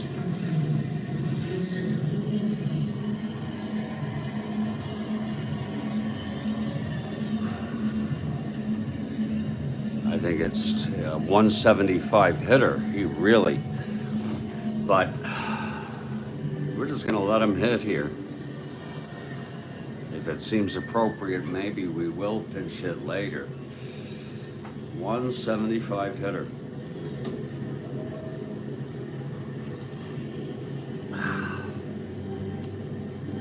Maybe you'll hit the 1 column, get something going here. But Bryle's on deck. Oh, here's Seaver now. And the pitch to Maxwell. That's a 1-4 right-handed. He did. He walked him.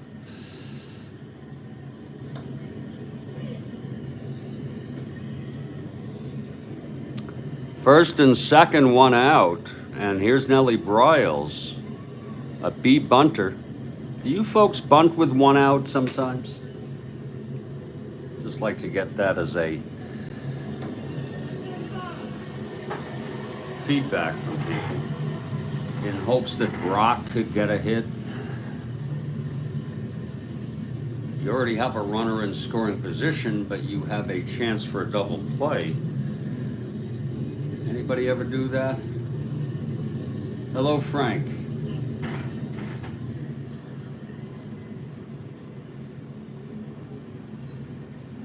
We are going to have him lay it down. Yeah, demo says bunt. There he goes. First, let's see house rule, if the infield is in or out. Infield is in. He's a C now. He was a B. I didn't tell you if he's a B bunter or not, but he's a C now.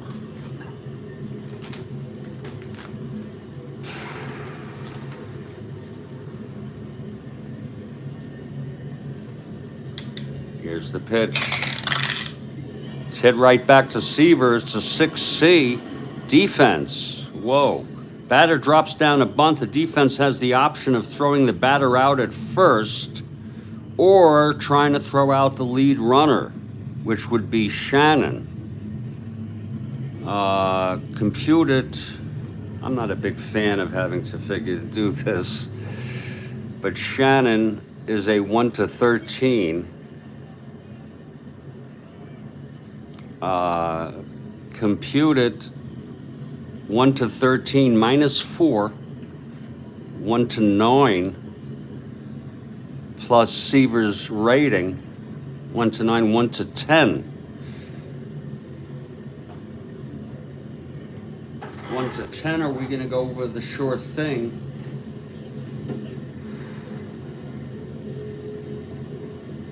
I think we'll just go for first base to get Bryles and allow. I mean, it is 1-10, otherwise its bases loaded. If any of you have a different take on this, it's 1-10 to throw out Shannon at third. You say it's go for the sure out. Okay, thank you. And that'll be 2 away. And the runners will advance. So it's second and third, 2 away. And here's Brock.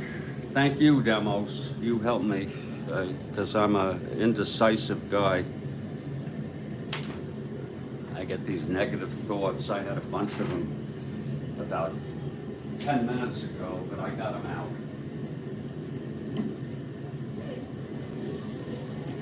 What will be, will be. Okay, clutch situation here. Second and third. Cards down by a run facing Brock.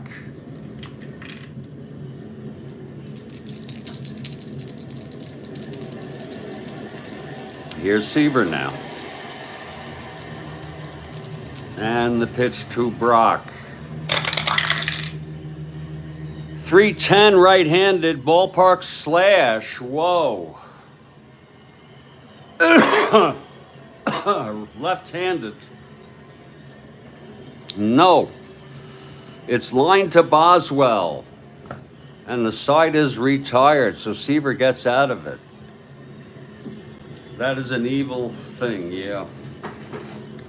A 310, look at Brock, ballpark slash against the right-hander. And that's a stingy infield. I don't know why they do lineouts.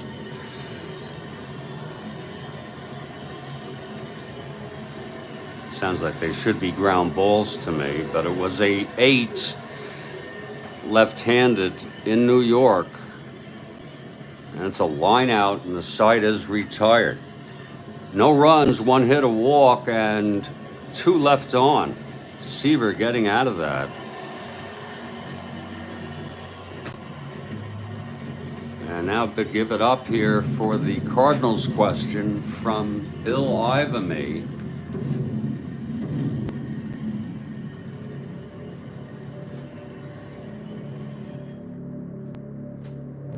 Wait for it now.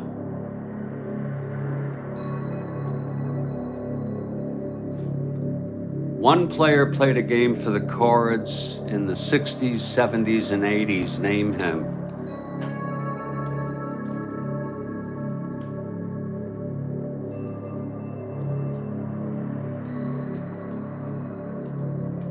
McCarver's a good guess.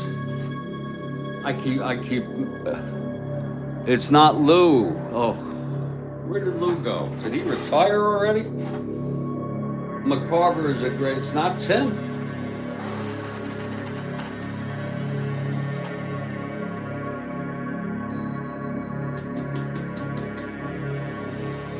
One player.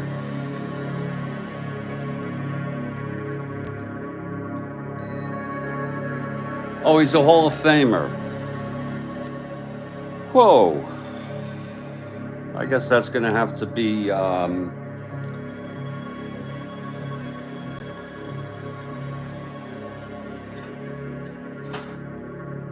Simmons. Ted Simmons. Whoa.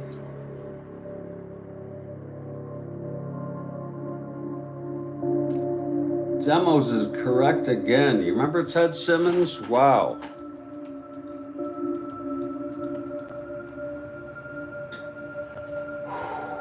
Demos gets it again. He is still alive. He was a switch hitter, a catcher. He's 74 years old. He started with the Cards in '68. Didn't realize his debut was that early.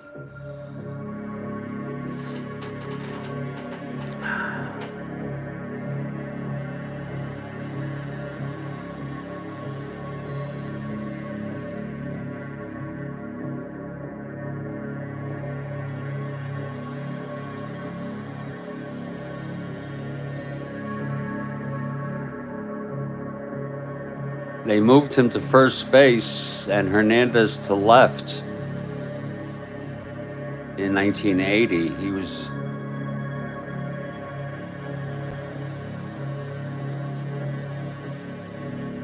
Ted Simmons. Haven't thought about him in a long, long time. You say it was a nasty question. Is he a Hall of Famer? I didn't know that. Well, either way, I'm going to give a red Mike and Ike to both Bill and Demos. Bill for the question. I don't know why it was nasty. Maybe you mean difficult. And a stellar answer. Maybe you mean difficult, nasty. But in any case, that was one hell of a question. We are in the middle of the fifth. It is a 1-0 ball game. I'm going to take a break for about 2 or 3 minutes, as you know, and it's another great question. We've had trying to remember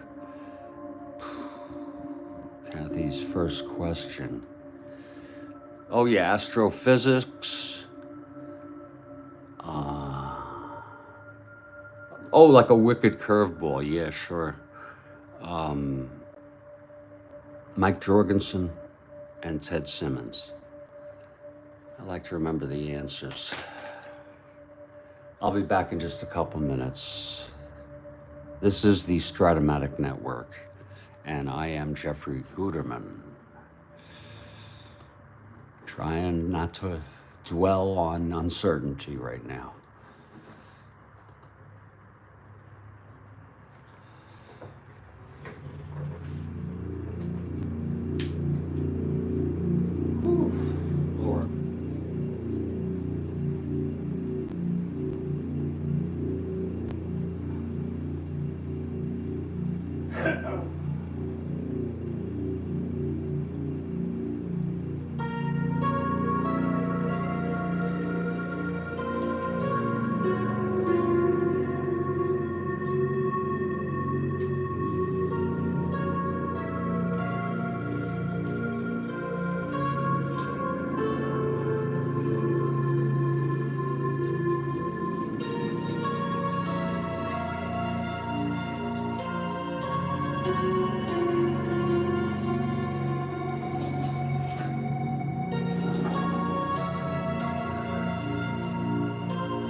Well, we're back here at Shea Stadium.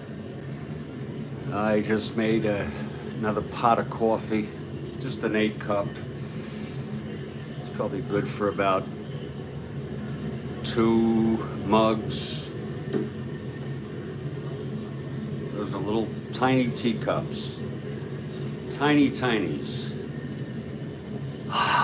The way they measure those. And here is here is Bryles to pitch the bottom of the 5th. It's been an interesting ball game, 1-0. The only run scored when Garrett reached on the error by Julian, went to third on the double by Shamsky, and then Boswell's ground ball brought him home.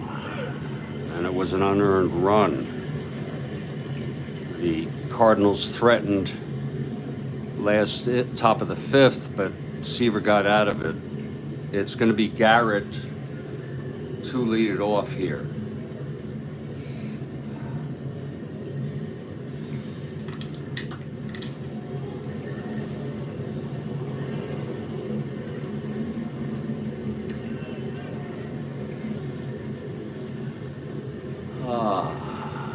Market basically flat again. Slight gain on the Dow. Here's Broyles. And the pitch to Garrett. 5-12 left-handed, grounds to first X.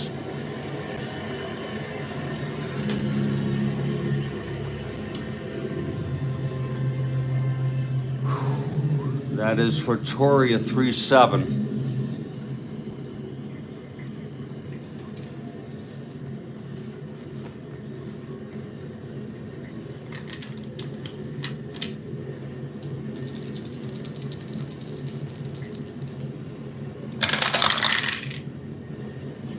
$15-3.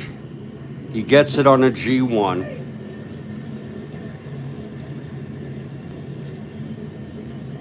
E7. Uh-oh. 5-10-16. Nope. He steps on the bag. 6-11-16. On an E7. Gets to it. And Garrett is retired. 1 out. Here's Shamsky now. 1 for 2, had the double. The big double to set up the lone run in this ball game.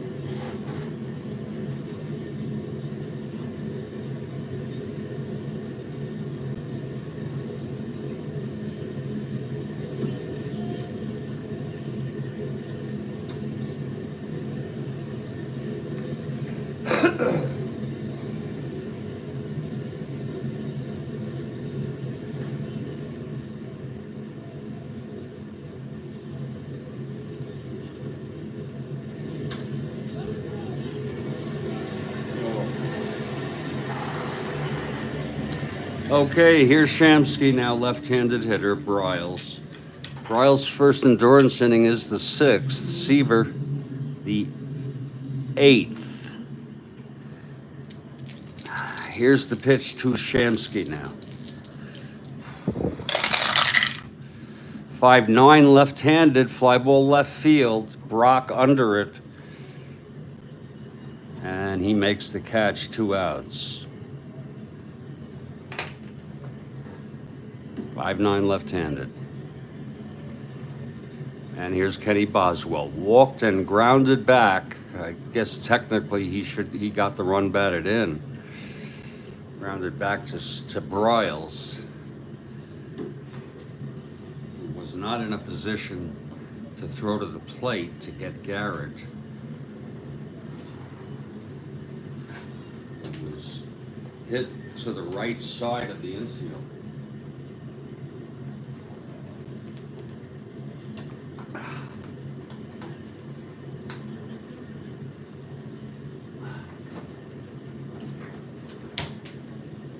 And we have a double shot from Kathy Harden. Boy, I hope I get to it. I hope I go that far.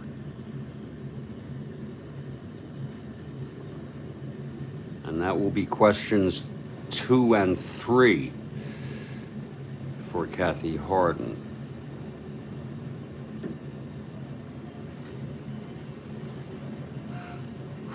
A double shot in the middle of the 7th. Frank, I only do wins, and I regret that I don't do wins and losses. Seaver has won 16 on the season. And I've gone through this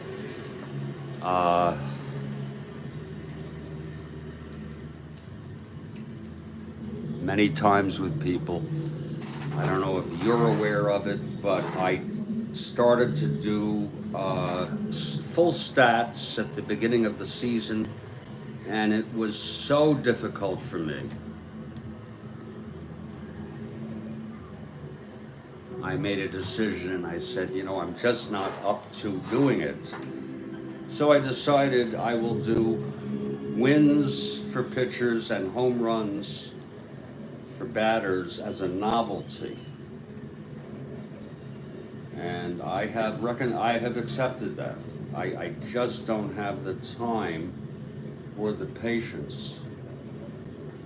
Of course, wins and losses for teams is really where the tire hits the road.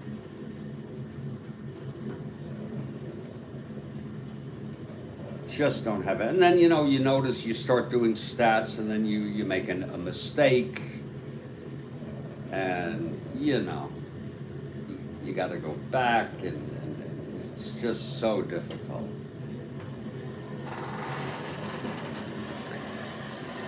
Okay, 2 outs, nobody on. Boswell at the plate. Here's Bryles.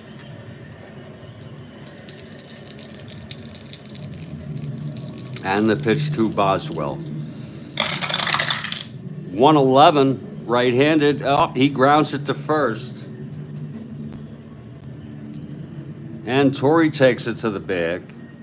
And it's a 1-2-3 for Bryles.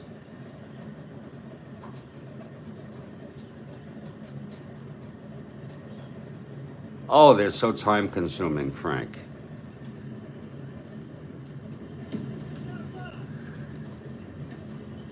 I did full stats, basically full stats. 1-2-3 for Bryles. We've gone 5. It's 1-0 Mets. We got a ball game. Coffee Brewing. You know, I did the '64 World Series. Did full stats on that.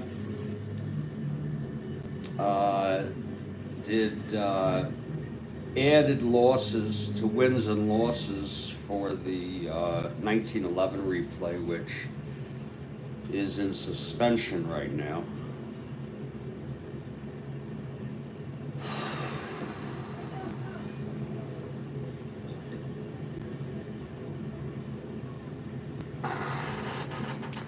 Well, here's Seaver now in his 6th inning.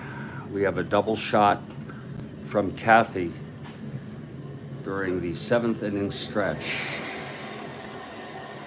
I'm going to go grab a cup as the heart of this Cardinals order is due up.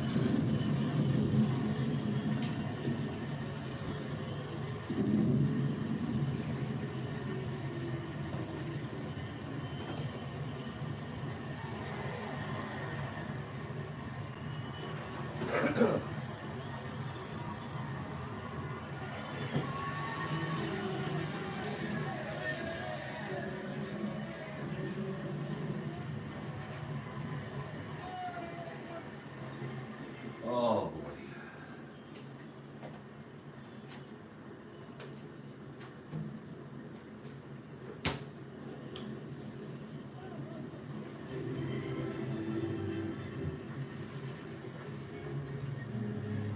Okay, here's Seaver now.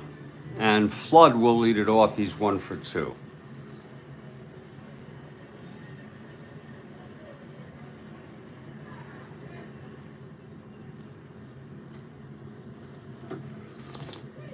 That is a called strike to Flood. 0-1.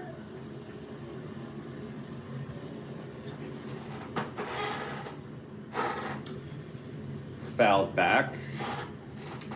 Out of play. So Seaver gets ahead of Flood here. No balls and 2 strikes. And that's low for a ball. 1-2.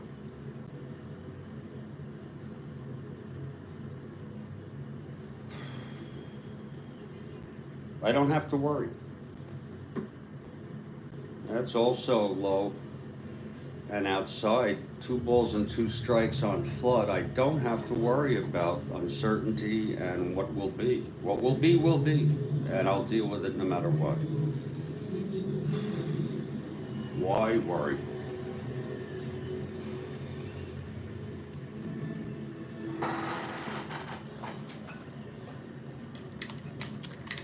Here's Seaver now.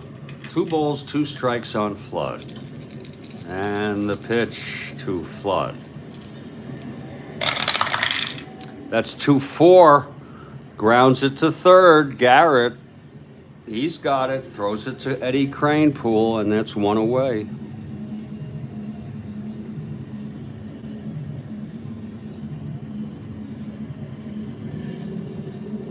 here's Veda Pinson now.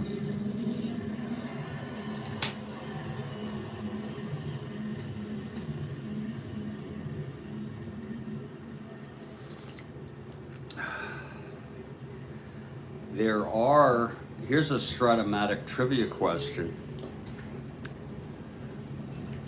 What is the only outcome where a batter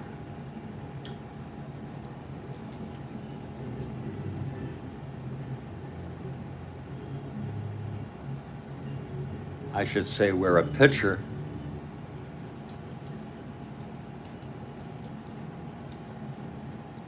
throws a strike?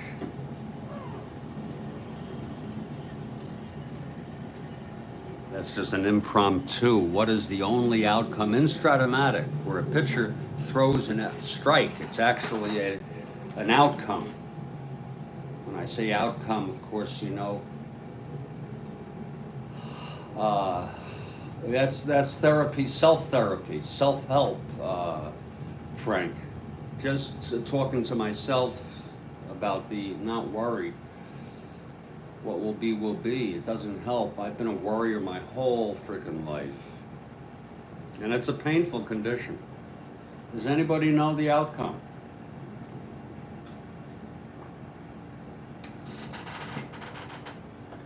Otherwise, there's never a strike or a ball in Strat-O-Matic. Every roll is the result.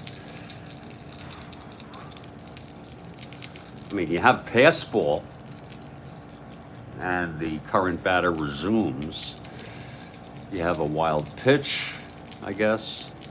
Batter resumes, but when anybody know that? And I think it's a pretty cool thing. Oh, thank you, Frank. Here's the pitch to Pinson. 1-5 right-handed, grounds it to first, and Eddie takes it to the bag, 2 outs. Anybody know?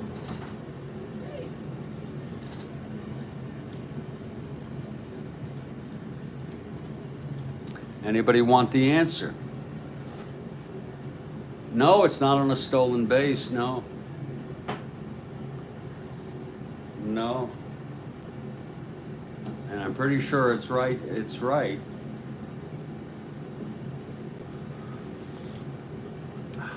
I think it's pretty cool, too. Okay, I'm going to give it to you.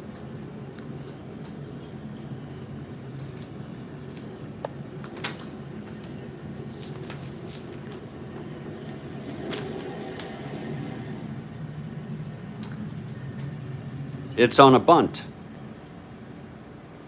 If you reach something like 1 and 2, what that means is pitcher throws a ball and then batter fouls off 2 pitches.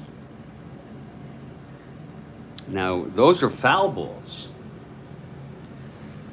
Offensive manager must decide whether or not to take off the bunt. If he stays with the bunt and the reading occurs again, the batter is out on a strikeout.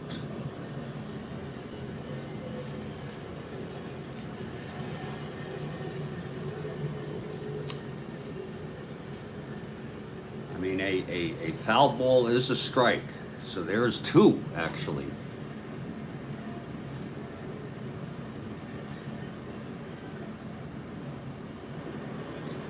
They don't tell you if those are foul balls from trying to bunt, but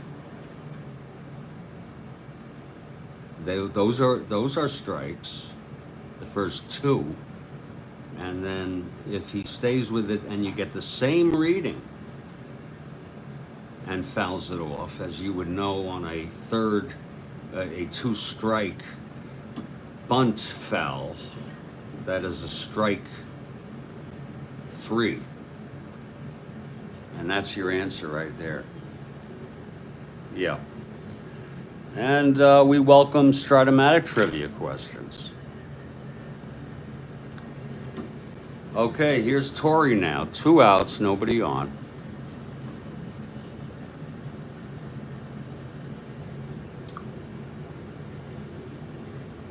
Maybe there's another instance. I don't know.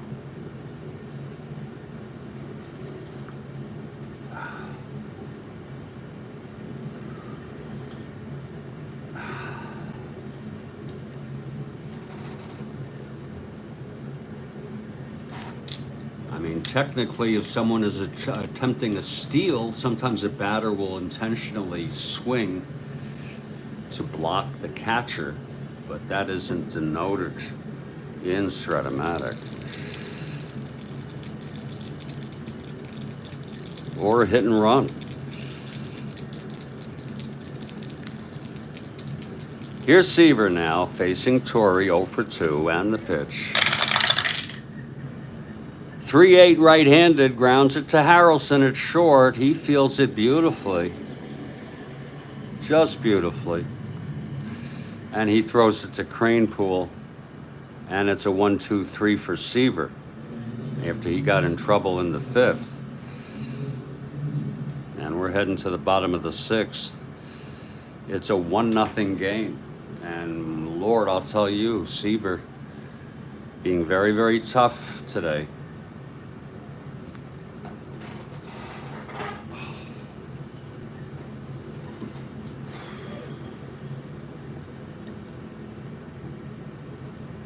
What will be, will be.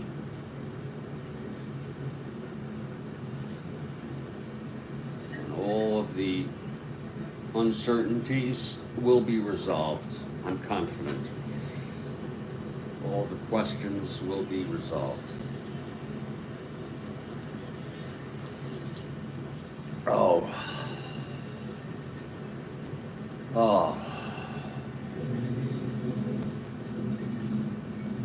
I have a feeling things will fall into place.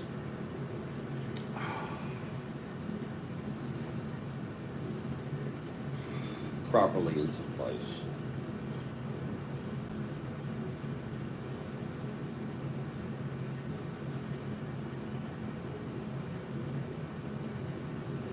Okay, here's Nellie Bryles in his first endurance inning.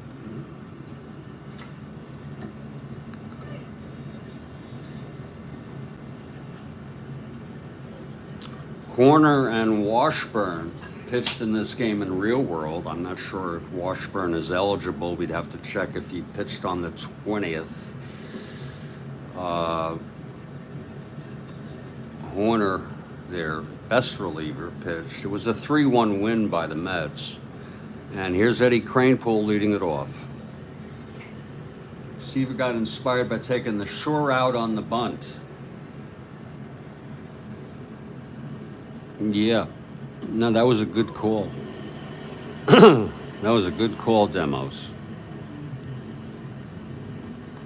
To set it up second and third, 2 outs, and then he got Brock to pop out.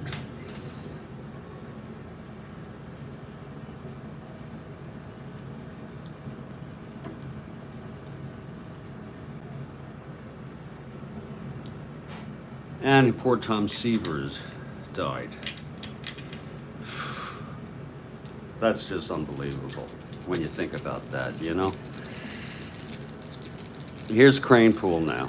The pitch from Broyles. That's 4-4 left-handed, grounds to short X, Maxville.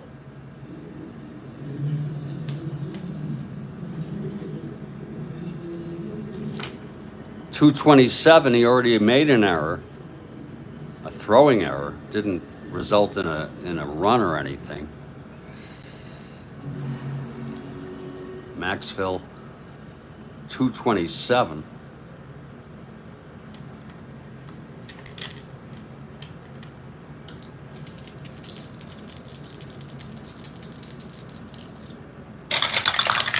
.227.92. It's a G2. Gets to it. Let's see if he makes a throwing error again. 6.9.11. E27.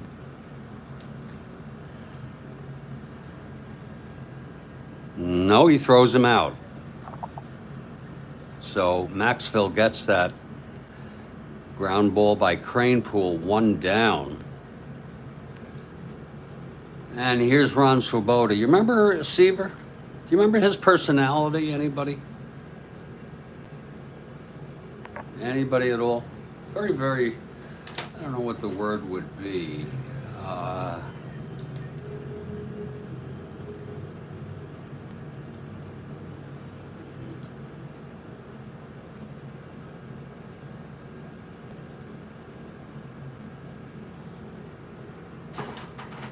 At times, rambunctious.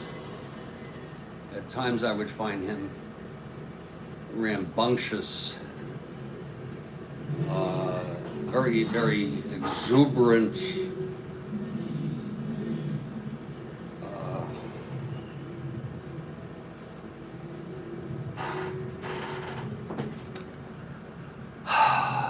Here's Swoboda now, 1 out, nobody on.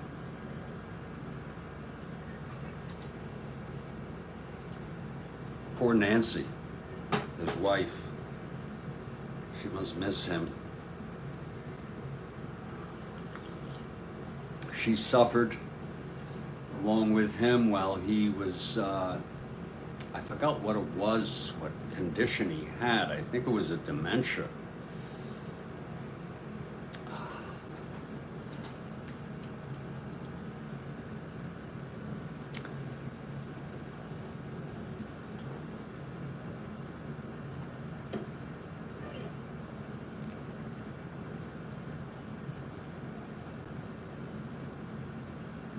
He started having memory loss, Lewy body dementia, and COVID.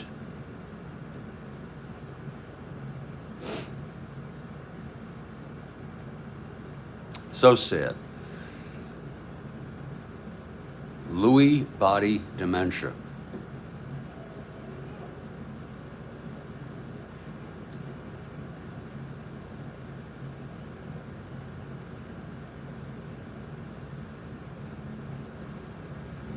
Very, very, very sad. Meanwhile, Swoboda steps in. 1 for 2. Here's Bryles. And the pitch. That's 5-9 right-handed. Struck him out.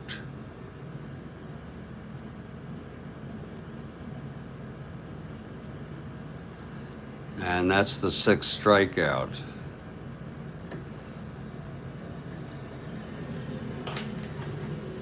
For Bryles. 2 away now.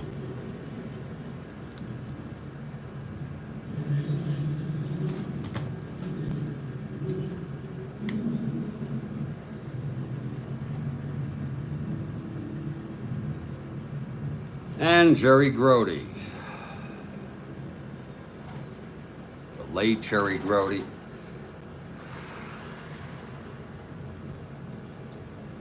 He's one I find difficult to conceive as having died.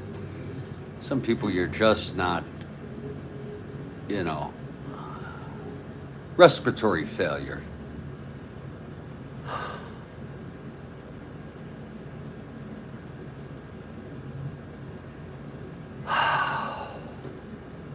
"81 years old.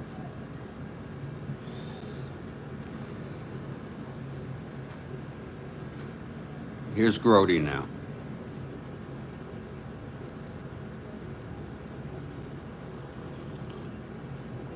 Two outs, nobody on. Isn't it something how, you know, when you, when I was young, when I first got my first set of Strat-O-Matic was the old timers set.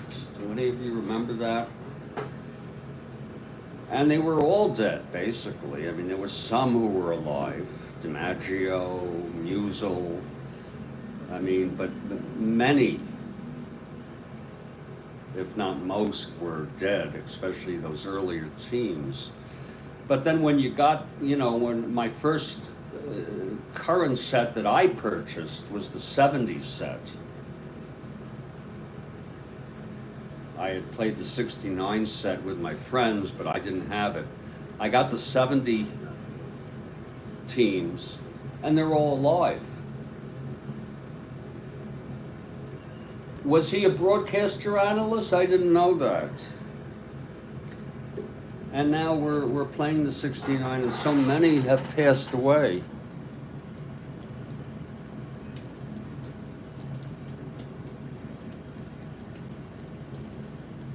I didn't know he was a broadcaster, Demos. I know he owned a wine, I think a wine vineyard, where he grew grapes and made wine in the, I guess, Southern California. I don't know if it was in wine country, you know, wherever is that region near in the San Francisco area. I forgot the name of it. Here's Grody now, 2 outs, nobody on. Bryles in his first NBC.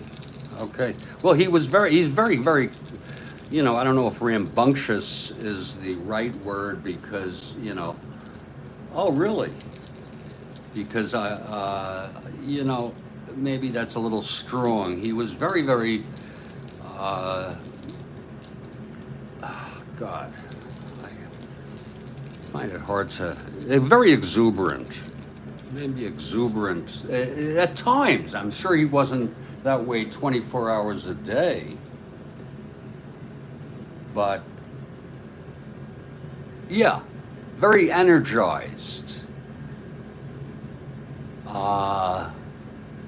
And lively. For example, if he was interviewed after a game or something like that. Here's Grody now. 2 outs, nobody on.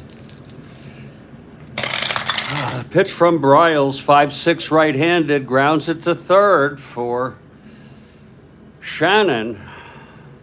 And he throws it out, and it's a 1-2-3 inning for both pitchers. A 5-6 right-handed.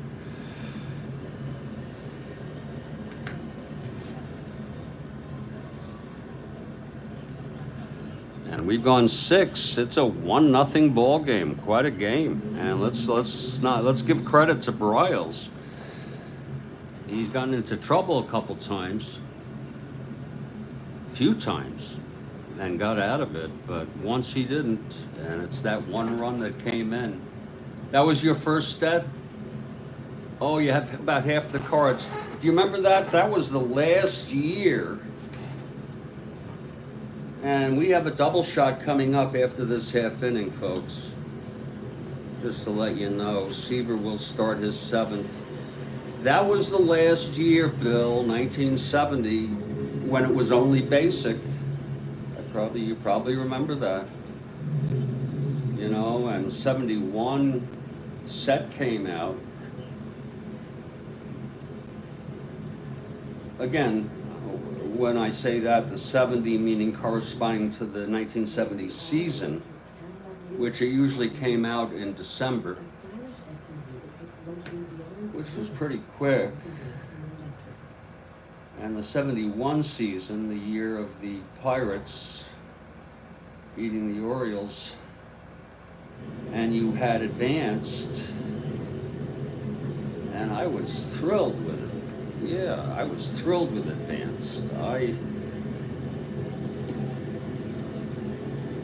learned it, and I started enjoying playing it, rather than, I wouldn't go back to basic.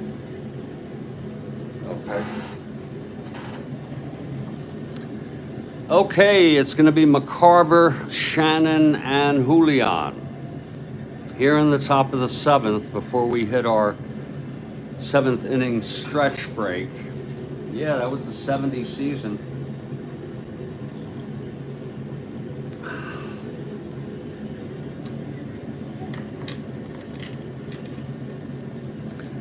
Okay, Seaver on the mound. Here's the pitch to McCarver now.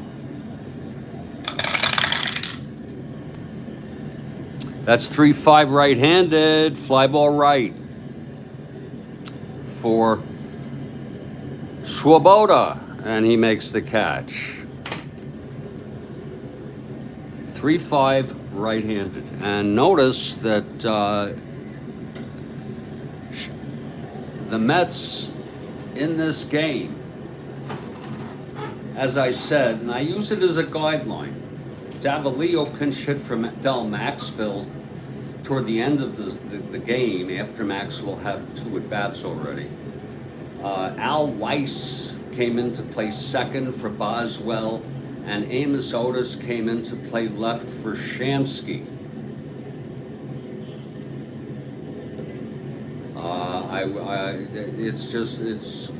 And that was in the 9th inning, I think.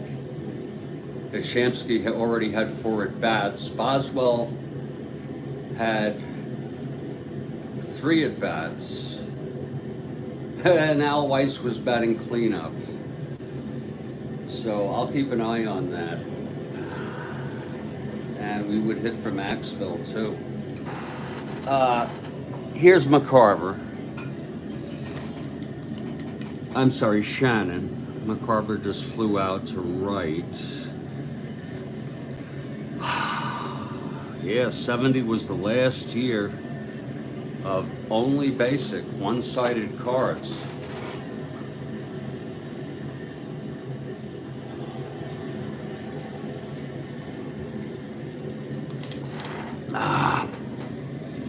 Okay, here's Shannon now. The pitch from Seaver. 1-8, right-handed, grounds it back to Seaver. He fields it perfectly. And throws it on over to Eddie Kranepool for the second out. And here comes Julian.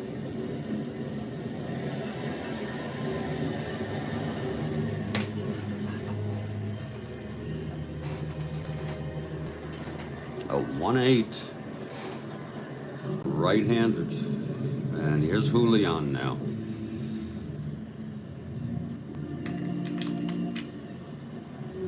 And you know, it's funny how we played it. You know, now, I don't want to put it down, but I find basic to be too basic. You know what I'm saying?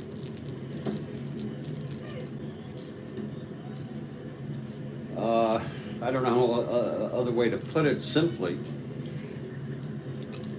But I didn't think that then. Before there was advanced, I didn't think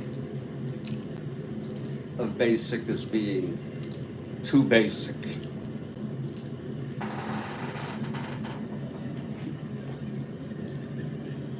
Okay, here's Seaver now facing Julian. That's 4-8 right-handed, and he's going to walk him.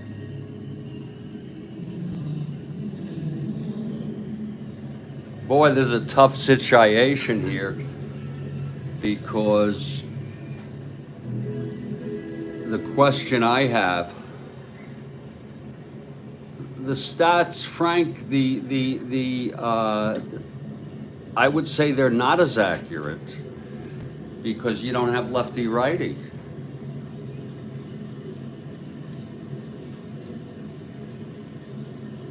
And I think there might be other. In other words, you could have a Ronnie Blumberg, I don't know what his card would look like, who couldn't hit left-handers. Or you could have someone, you know, who seldom hit left-handers, and maybe 3% of the time and always got out. It wouldn't reflect much on the card, and so he could face a left-hander and be as good as he was against right-handers. You know what I'm saying? That's one way. The other thing is pitcher endurance. Pitchers could go on forever.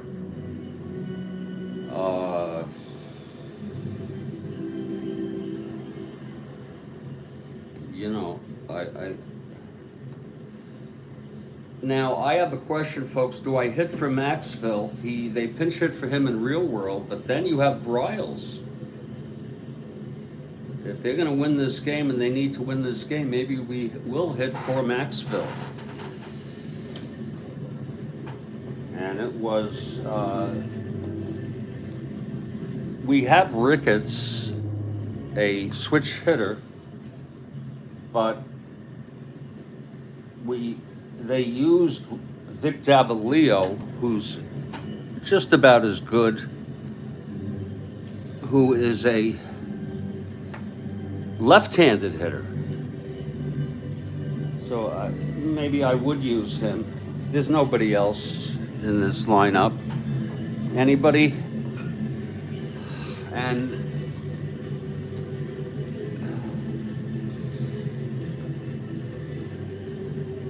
Steve Hunt's, he got on Davalillo with a hit, and Steve Hunt's pinch ran and then stayed in to play shortstop. Okay, Frank, we're going to go with Davalillo. It's funny how they would pinch run for Davalillo, who's a 1-16. That doesn't make sense.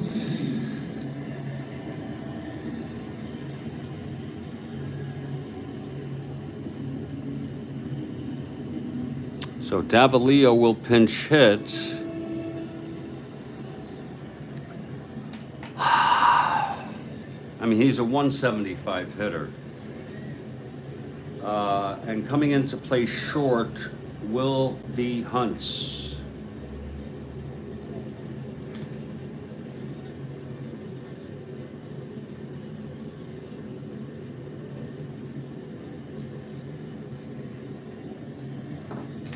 He just had a real bad year that year.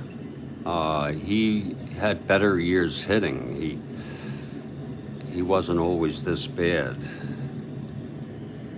I don't know that he was a great or even a good hitter ever, but Hunt's will play short.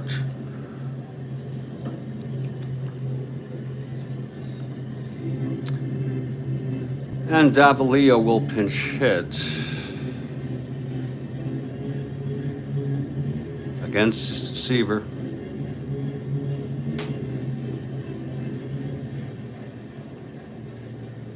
Left-handed hitter. Looks pretty good there against right-handers on his card. Here's Seaver now. 2 outs. Julian on first. 1-15. 1-12. Gets the lead automatically. That's a tough call in solitaire. 1-15 with Seaver's move and Grody. He's a 1-12. That's not borderline for me. And so I will not hold him. He's going to get the lead. It's going to be 1-12. And that is a real risky. Does anybody say, does anyone want to hold? First of all, does anyone want to hold? If anyone wants to put on the Mets cap, does anyone want to hold Julian? He would be a 1-12. He'd be a, if he gets the lead, he'd be a 1-10. Otherwise, you see, that's why it's very, very hard for me. It's almost worth trying to steal.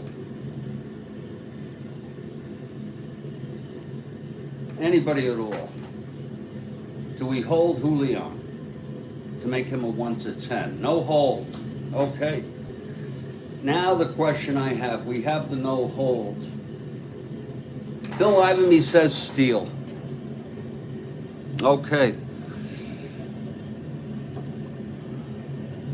This is where they're trying to win it. Okay, you know, you've got to. So we're going to follow both Demos and Ivamy. We have Julian 1-15, 1-12, not being held. And here's the pitch to Davalillo. There goes Julian, and he's safe. Julian Javier.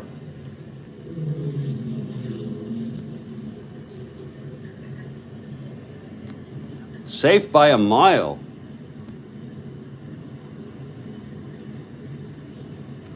And that was a good call. That was a good use T-rating! Whoa! Bill Ivamy, T-rating. That's going to be on Grody. Oh, Lord help me. 1-9. And he throws it away.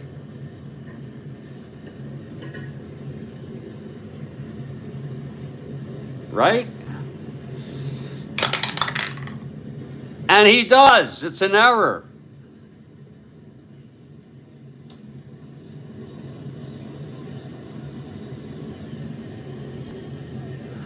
Thanks for the heads up on that. That's an error, a rare error, throwing error by Grody. First error for the Mets. Lord. Thank you, Bill. 1-9 means it's an error, right? And it was a 6.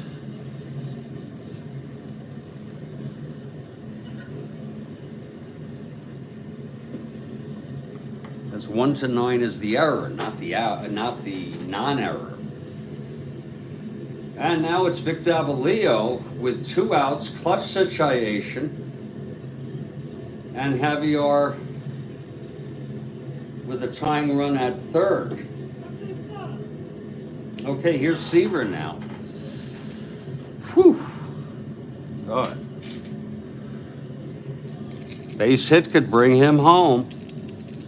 Seaver from the stretch. The pitch to Davalillo. 4-10 left-handed. Ballpark slash. Oh, it's a 16 in New York. And that's going to be a liner to Boswell. And the side is retired. Wow. 4-10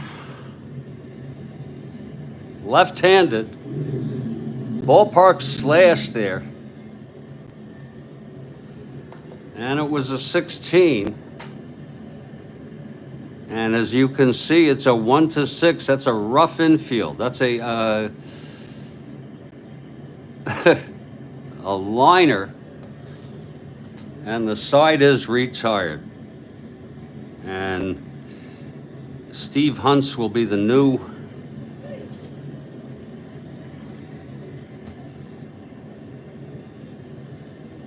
shortstop. And Bryles will come out to pitch his second endurance inning, but not before we do our seventh inning stretch. We have a double shot demos, absolutely. Let's get that music going here. We have a double shot and a break. Woo, Lord, that was really some kind of inning. And here's Kathy now with the first of 2. Wait for it now, please. Wait for it. Oh. It's a very stressful time for me.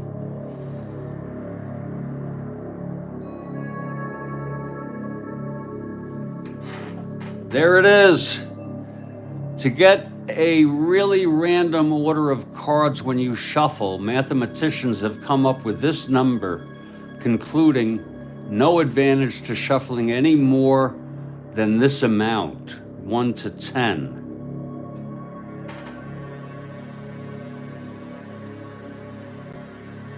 That's just a guess.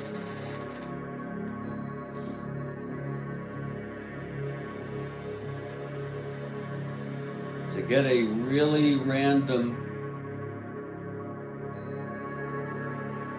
they say no more than this amount is necessary to get a really random. I guess 3, Bill guesses 4. That's some hell of a question. It's above 5, holy cow. Well, you're making it kind of easy here. I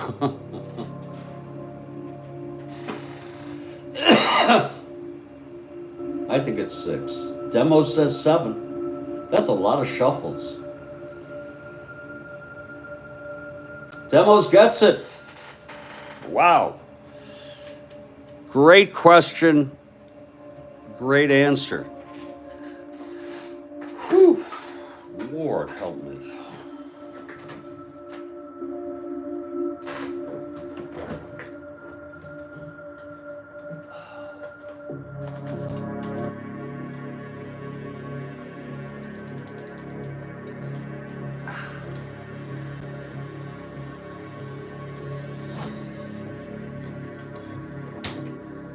Super, super, super question.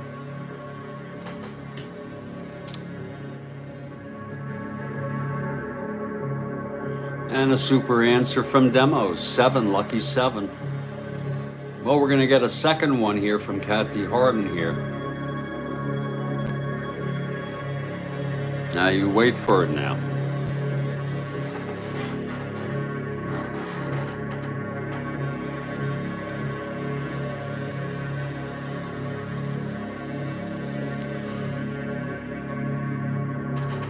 Oh, Lord.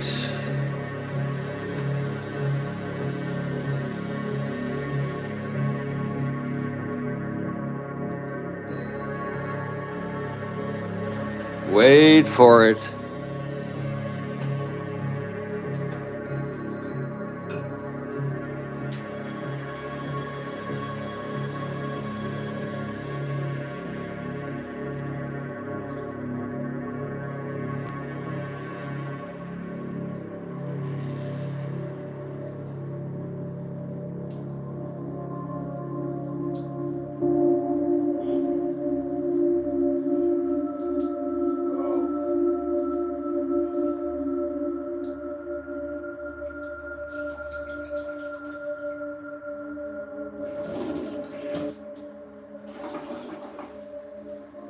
Here it is.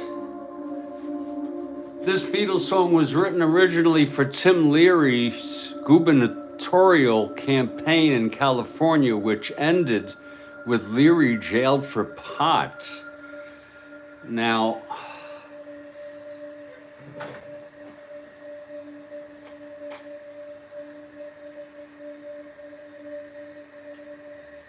that is a good guess, Bill.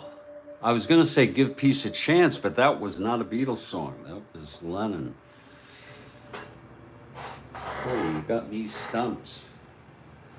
Revolution is a great and an important song. It's not Revolution. I didn't know he had a gubernatorial campaign. Let me think. Probably on the White Album.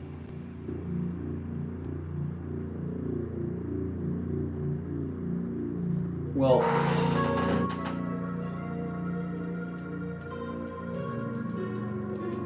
I'm going to say this, but I'm going to argue that this was a Lennon song, a solo Lennon song.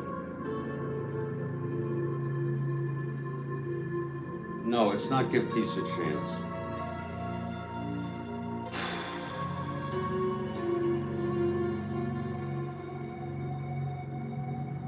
I didn't know they wrote a song for Leary's gubernatorial. Come Together, good guess, Bill. Very good guess. Bill got it. Oh, Lord, that was a good guess.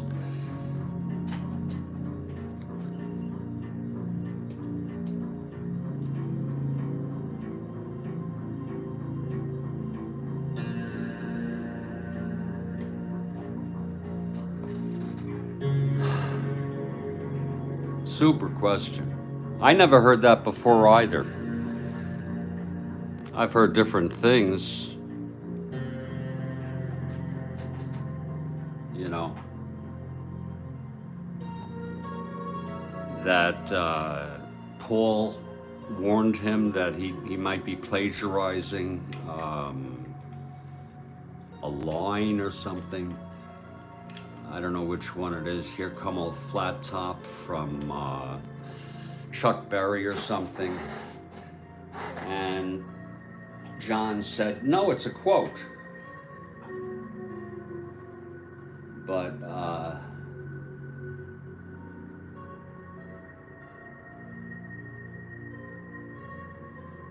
it's a great frickin' song.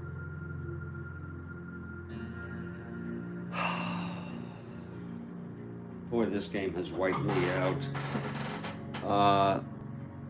I am going to take a little break, like I said.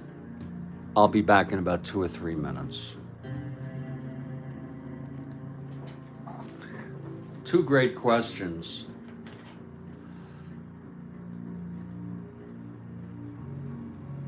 I don't know if I can remember them. Eyes.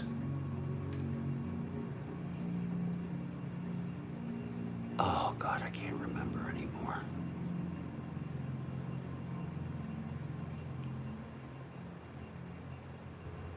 Jorgensen. I can't remember the second one from Kathy. Simmons. 7. Come together. And the second one from Kathy, without looking at what the question was, I am gonna take a break, step outside, get some fresh air. Maybe I'll remember it. Oh, astrophysics. Astrophysics.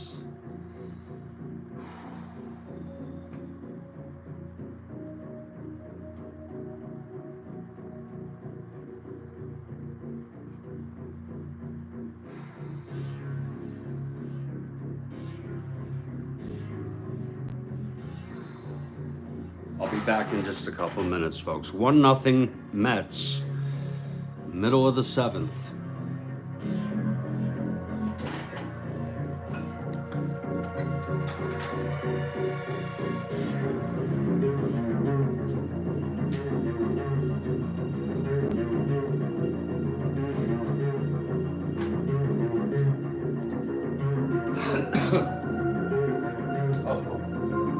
What will be, will be. Whatever will be, will be. I'm not gonna fucking die.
no great horror.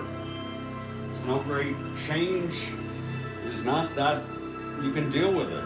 You just have to make adjustments.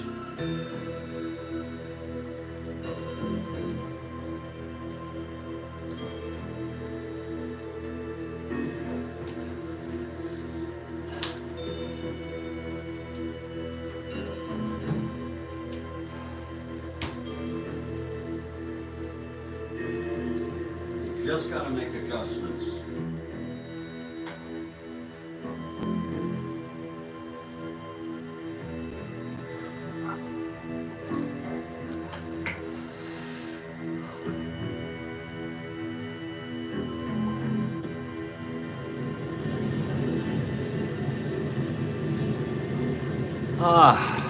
Well, Jeffrey Guterman here, Strat-O-Matic Network. What the fuck?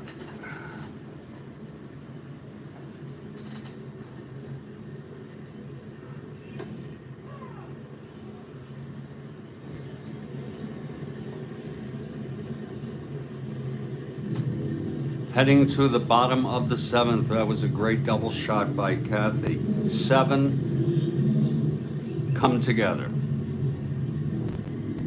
And Nellie Bryles, who's pitched good baseball today, no doubt about it.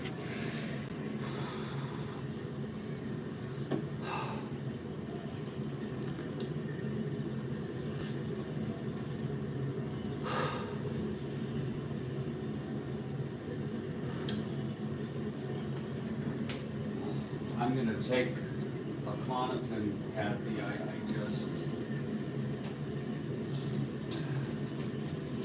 don't want things to get out of hand.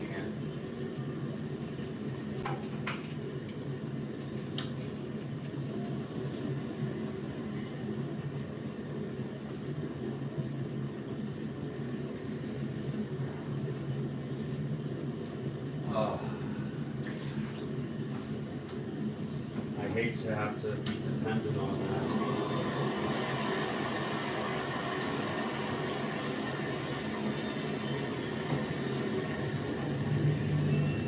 I hate to, but I don't want to have to be a hero and suffer.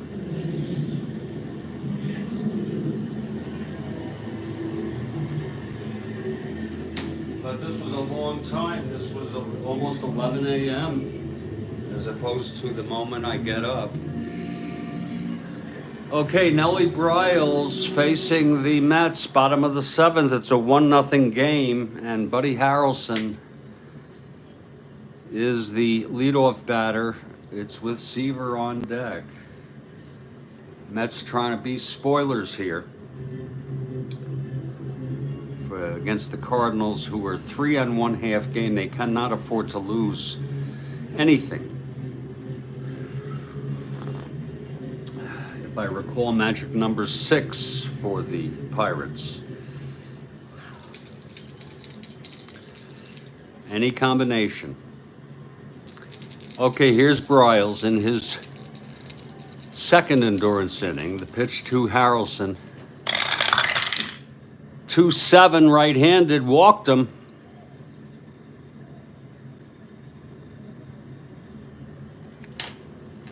Two-7. Seaver is a B bunter. We'll have him lay it down.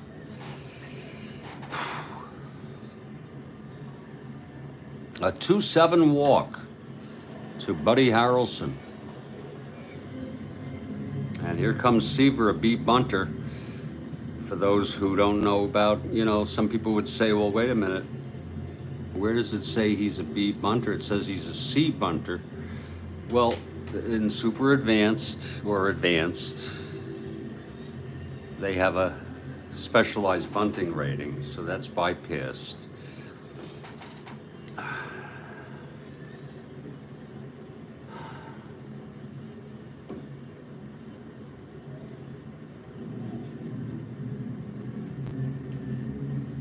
This is advanced.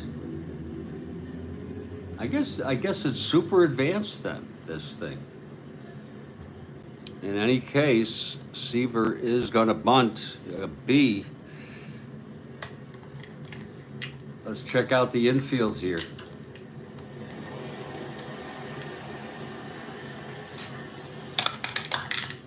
It's back. They're playing it back.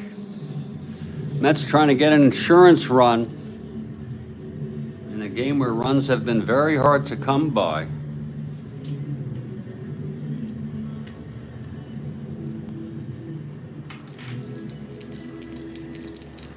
Okay, infield back. He's a B bunter. Here's the pitch to Seaver. That's gonna. Oh, that's a 3B, and it's hit to Torrey, and his only play is to the bag. Or he has to throw it to the pitcher, one or the other. It was a 3B sacrifice bunt. It's a good sacrifice bunt by Seaver.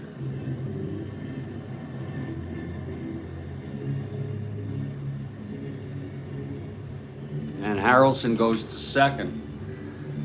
And here comes AG 0 for 3. Bryles 2 hits or walks. And/or walks away from fatigue with Horner warming. I believe Horner is a left-hander. And that would probably make sense because that could mess up. He's a left-hander. Mess up the Mets lefties. But knowing Gil Hodges, who knows what he would do.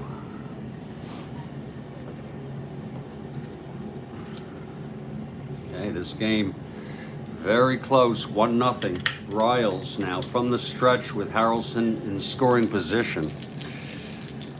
Here's the pitch to AG now. That's 3-7. Oh, he struck him out. Third time today he got AG. And that's the 7th strikeout for Bryles. 2 down.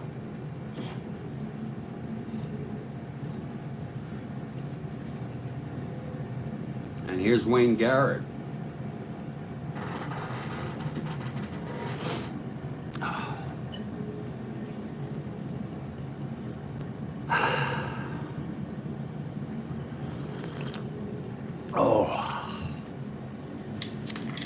Garrett is 1 for 3, singled left on, reached on the error by Julian, and scored the only run. It was unearned. Here's the pitch from Bryles. 5-10 left-handed, that's a slash, and that one's gonna go through. Only one asteroid. It was a 5-10 left-handed. Ballpark slash left-handed hitter.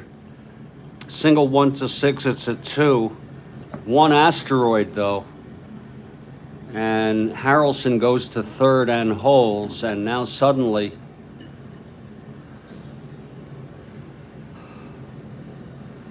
look at that. Shamsky due up.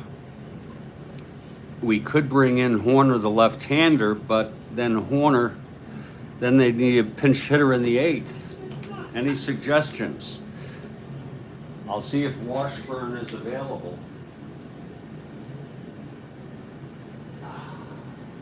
It's a very, very tough call here. If Washburn pitched on the 20th, he's not available. He pitched in this game in real world.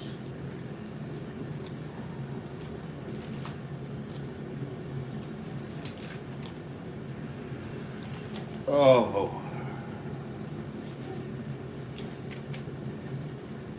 No, he did not. He is available. So, does anybody suggest here that we bring Horner in to pitch to Shamsky, first and third, 2 outs? Or just let Bryles pitch. The thing about Shamsky is he's still pretty good against left-handers. That's the thing. Look at his card. Hodges seldom, if ever, had him playing against left-handers, but he's still got a pretty good 2-column there. Any input, anything, anybody. Bring in Horner to face Shamsky. Then I would go ask, do you let Shamsky hit? Cleon is not available. I want to see when Cleon comes back. We usually allow Cleon's still out on the 23rd.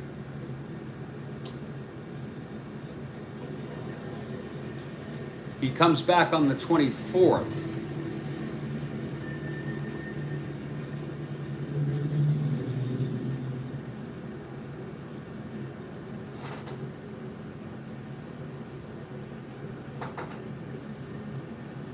You're right, 3 lefties coming up.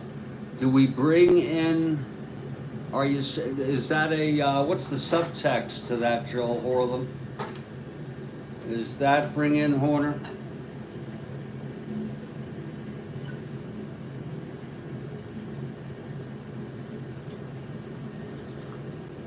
Then we would hit for him in the 8th and bring in Washburn.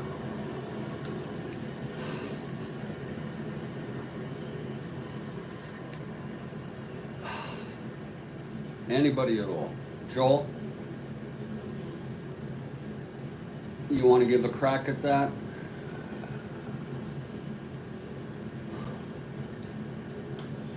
I can't decide. I just can't, I can't do it.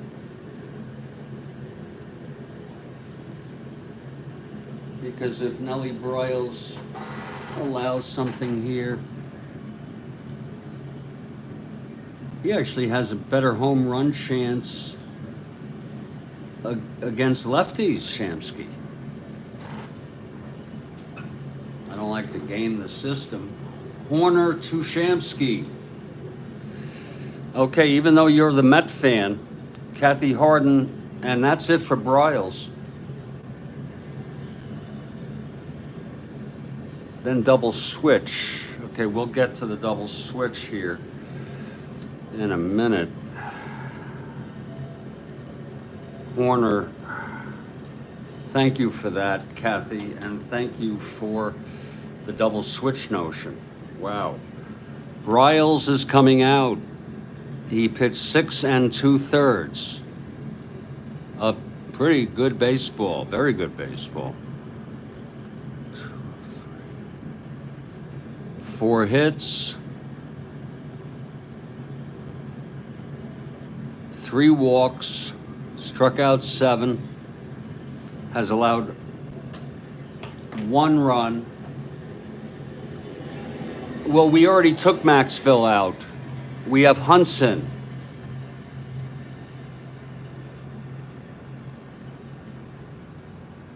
Okay. I could get to that in a bit to see if they have another shortstop, for Christ's sakes. Can you believe they don't have a... Oh yeah, they do. They have Jerry Devanin.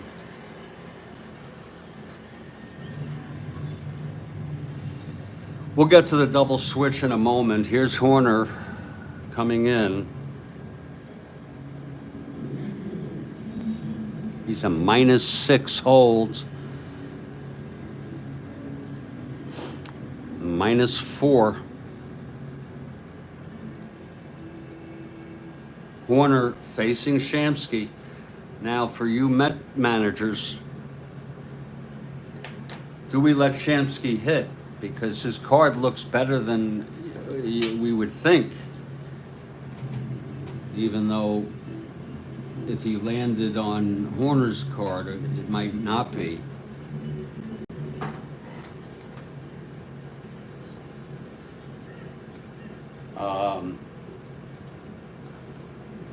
In real world,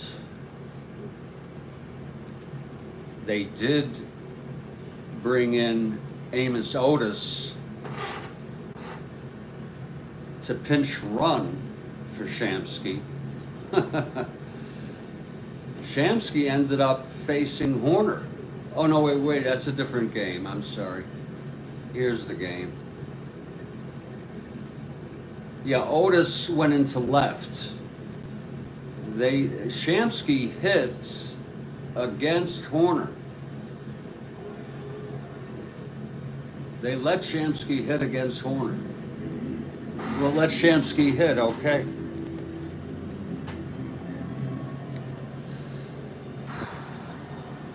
Lord, what a game. 2 outs, first and third. Mets trying to get something going. Cards trying to stay in this. Here's the pitch to Shamsky now. Whoa, it's a 2-8.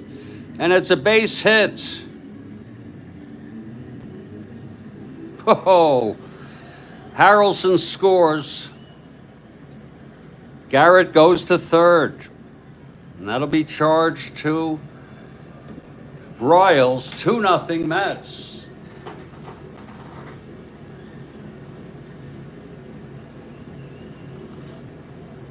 What's interesting is a 2-8 against the right-hander Broyles would have been a pop-out in that clutch situation. But I believe in the butterfly effect. I think I would have rolled it differently. Because your hands move. You know, bringing in Horner and all that.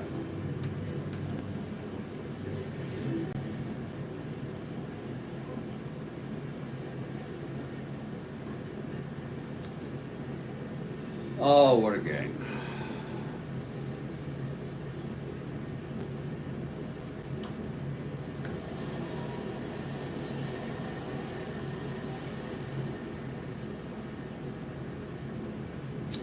Okay, you say too late for a double switch. Okay.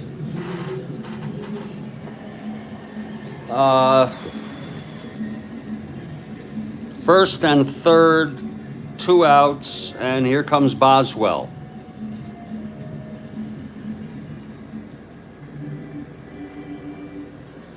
And I suppose, you know, Boswell didn't hit too often against left-handers.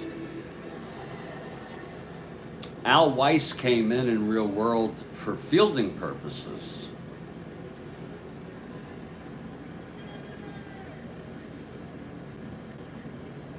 And so maybe, and he actually pinch hit. So maybe we'll bring in Al Weiss to pinch hit here and then stay in at second. He's a 2, I believe. He's a 3. Lord.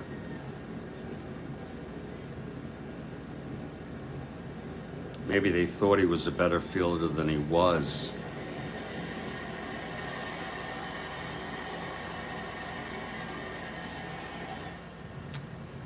Oh, well, let's keep Boswell in, okay?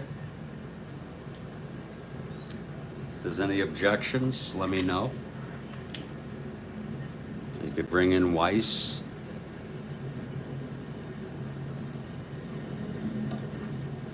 Who was a 331.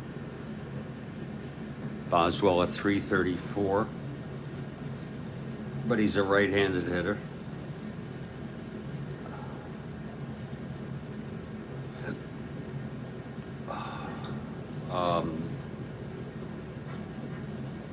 You could bring in Bobby File, who's a slightly better hitter. He's a 312. Let Boswell hit. Okay. Thank you, Demos. 2 outs now, first and third, 2-0 Mets. Here's Horner.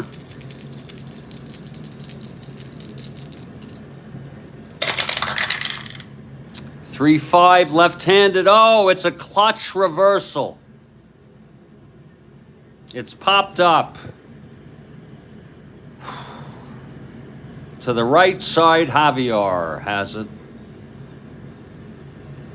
That would have been a clean hit against the right-hander, and the side is retired. Again, look at that. A 3-5 against left-hander clutch situation reversal.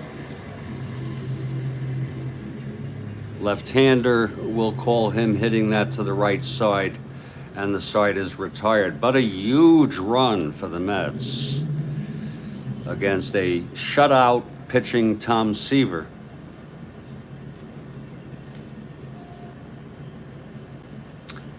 Now the question is, do we bring in Amos Otis or Gaspar for Shamsky?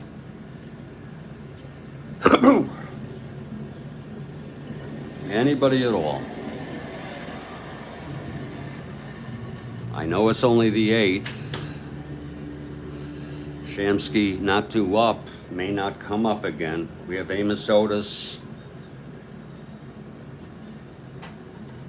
Shamsky is in left field, a 2-E-4. And Gaspar is a 2-E-6. So Otis would probably be the one. Otis, your man. Okay, so Amos will come in as he did in real world. He pitch ran.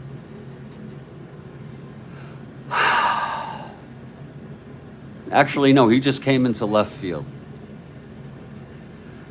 So Otis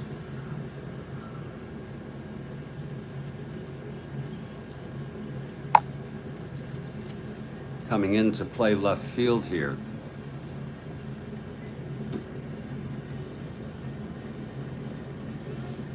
And that's about it. I mean, you know,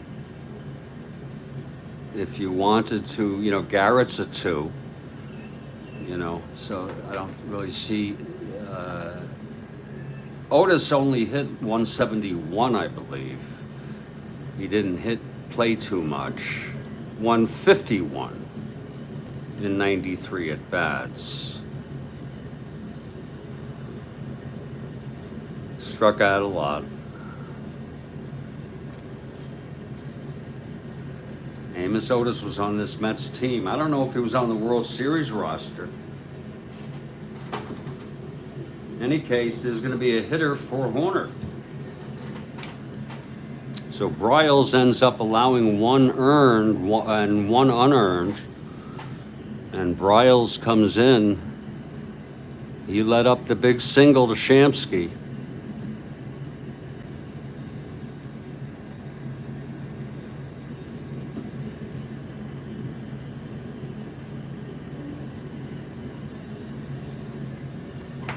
And there's going to be a hitter here in the top of the 8th. A 2-0 ball game.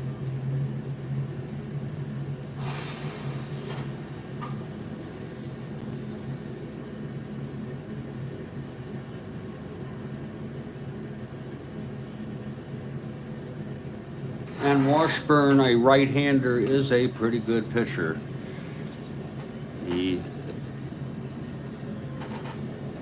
So now we just need to see who's going to hit here.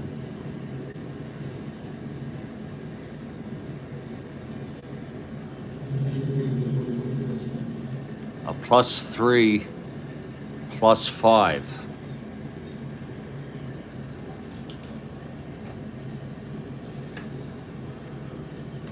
So bringing in Horner sort of backfired. And that happens. There's no blame to go around, no nothing. It happens.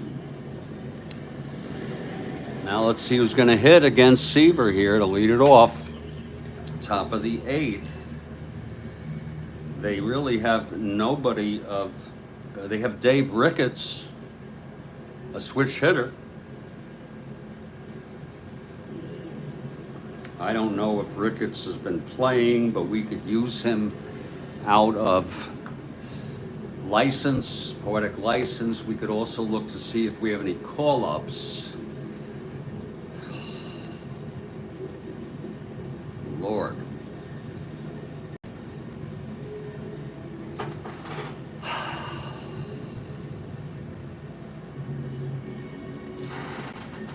Rhodes Scholar has sent me mostly pictures. So that's what I've really needed.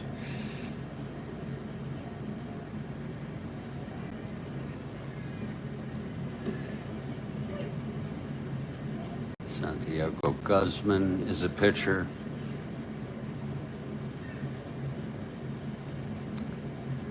Jim Helgendorf, a pitcher. All pitchers. Mel Nelson.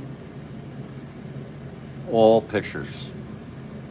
So I think Dave Ricketts is the choice here. A 273 hitter. He only had 44 at bats, but we're going to use him here in the 8th.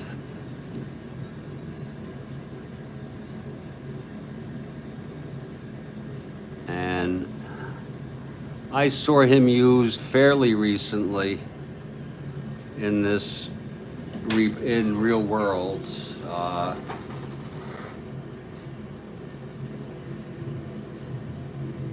Isn't that something? Bill White pinch hit.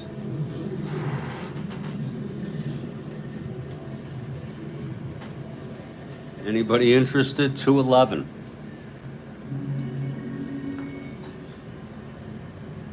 Okay.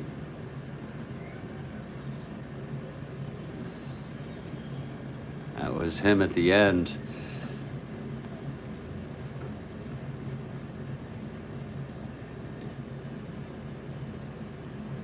He played on the 17th. Demo says Ricketts played on the 17th. Whoa. Wow, how do you figure that out so soon? Is that,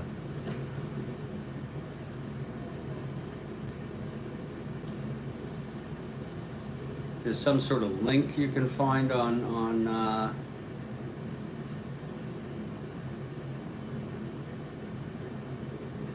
Baseball Reference. I haven't figured that one out yet.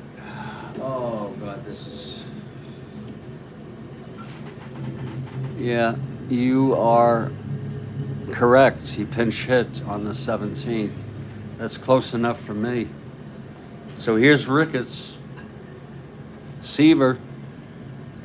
Shutout baseball. 4-hit shutout baseball, all singles.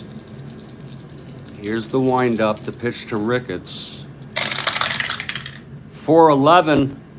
Switch hitter batting left. He walked him. Whoa, he walked him. This is Seaver's first endurance inning. McGraw is available. How do we pinch hit for Ricketts? A 1-10. There's got to be somebody's ass sitting on the bench who is better, but not many. You have 1-12s. That's all. Actually, Gibson. We could bring Gibson in to run for Ricketts. Gibson is a, looking at the sheet here, a 1-15. B.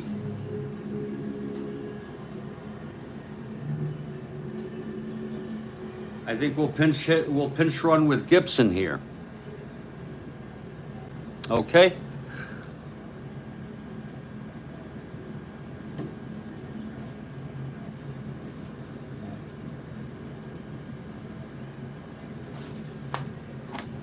Here's Gibson.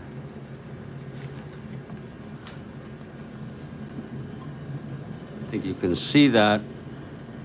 He's a 1-15 B, but he's a 2-6-12, gets the lead. He's got to be held.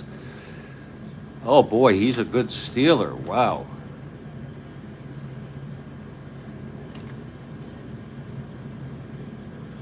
Gibson 1-15.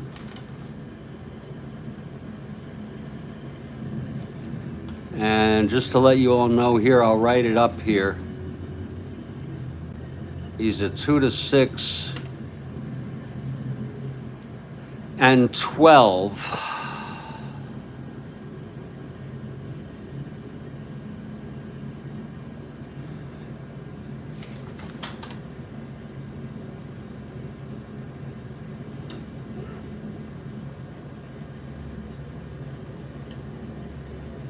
That's a comma. There's no out. There's no pick off. They don't put that in. And they have him as a 17 with a lead, 13 without a lead.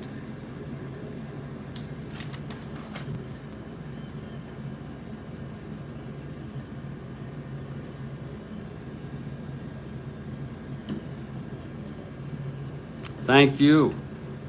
Now the question. With Seaver, -3, Gibson, 1-14.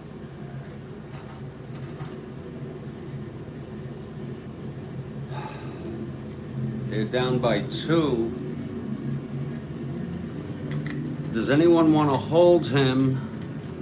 Otherwise, he's going to get the lead. He's going to be a 1-14. Any Met managers want to hold him? Otherwise, I'll roll the die, which is a house rule.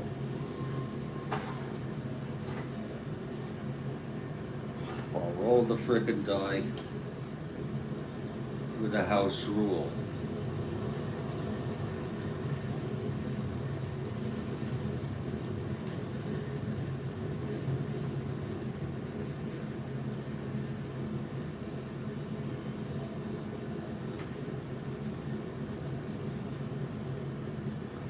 Anybody at all.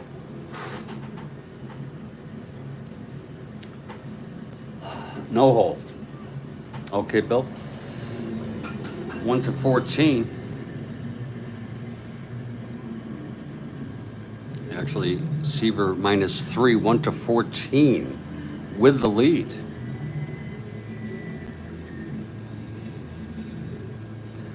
I don't think I want to go. If anybody wants to send him, let me know, but I do not think we need 2 runs. Here's Lou Brock. It's Ricketts, it's Gibson on first. Nobody out.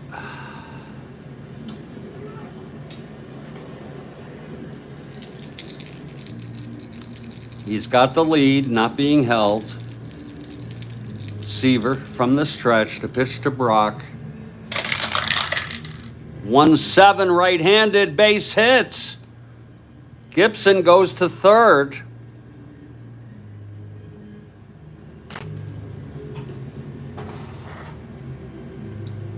McGraw is warming.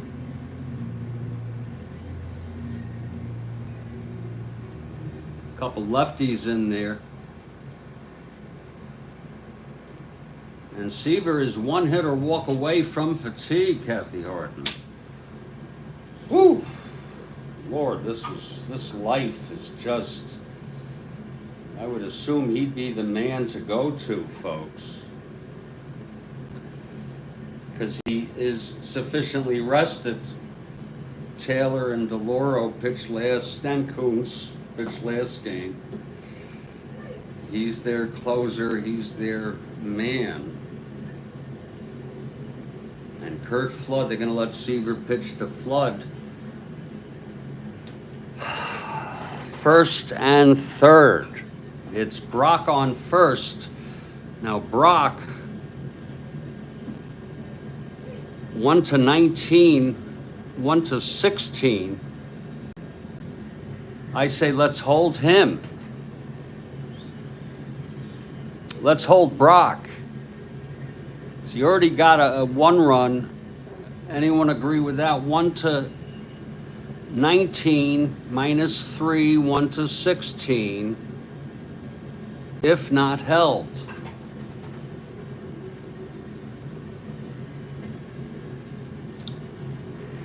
I like to make this participatory. Hold him, Bill. Hold Lou. Thank you, Bill. Now that we have Lou, so Steele second. He will do, first of all, on an 11, which is rare, he's picked off. Do we try for the lead? And it would be a 1 to 15, I'm sorry, 1 to 16, 1 to 14. Oh, it's 3 to 6. 1 to 14 with a lead. It's 1 to 16, minus 2, 1 to 14. That's risky. I say don't steal. No steal?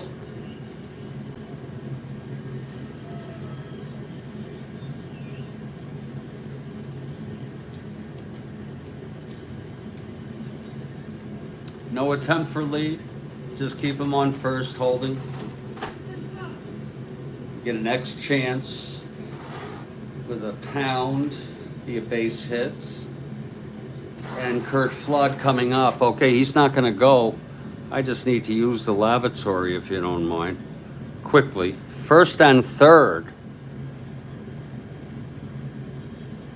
With 2 outs, try for the lead. Okay, gotcha, yeah. Great strategies that you folks provide. And there are no outs. It's Gibson, it's Brock on first, Gibson on third. And it's only the 8th. Lord.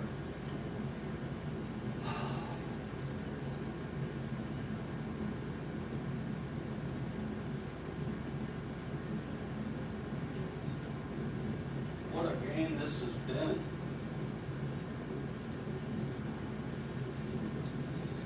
What a freaking game.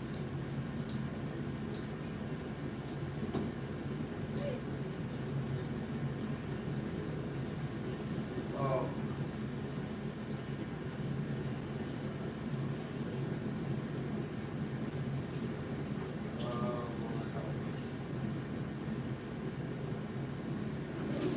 Lord freaking help me. Whoever the beat will be, please, Jeff, believe it.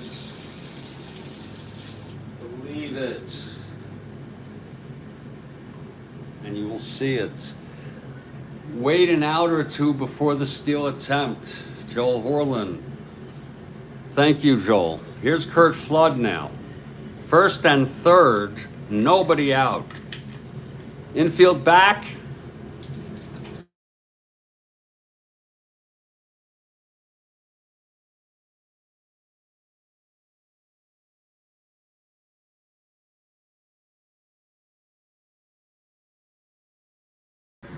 I got a call from my son. I got to go.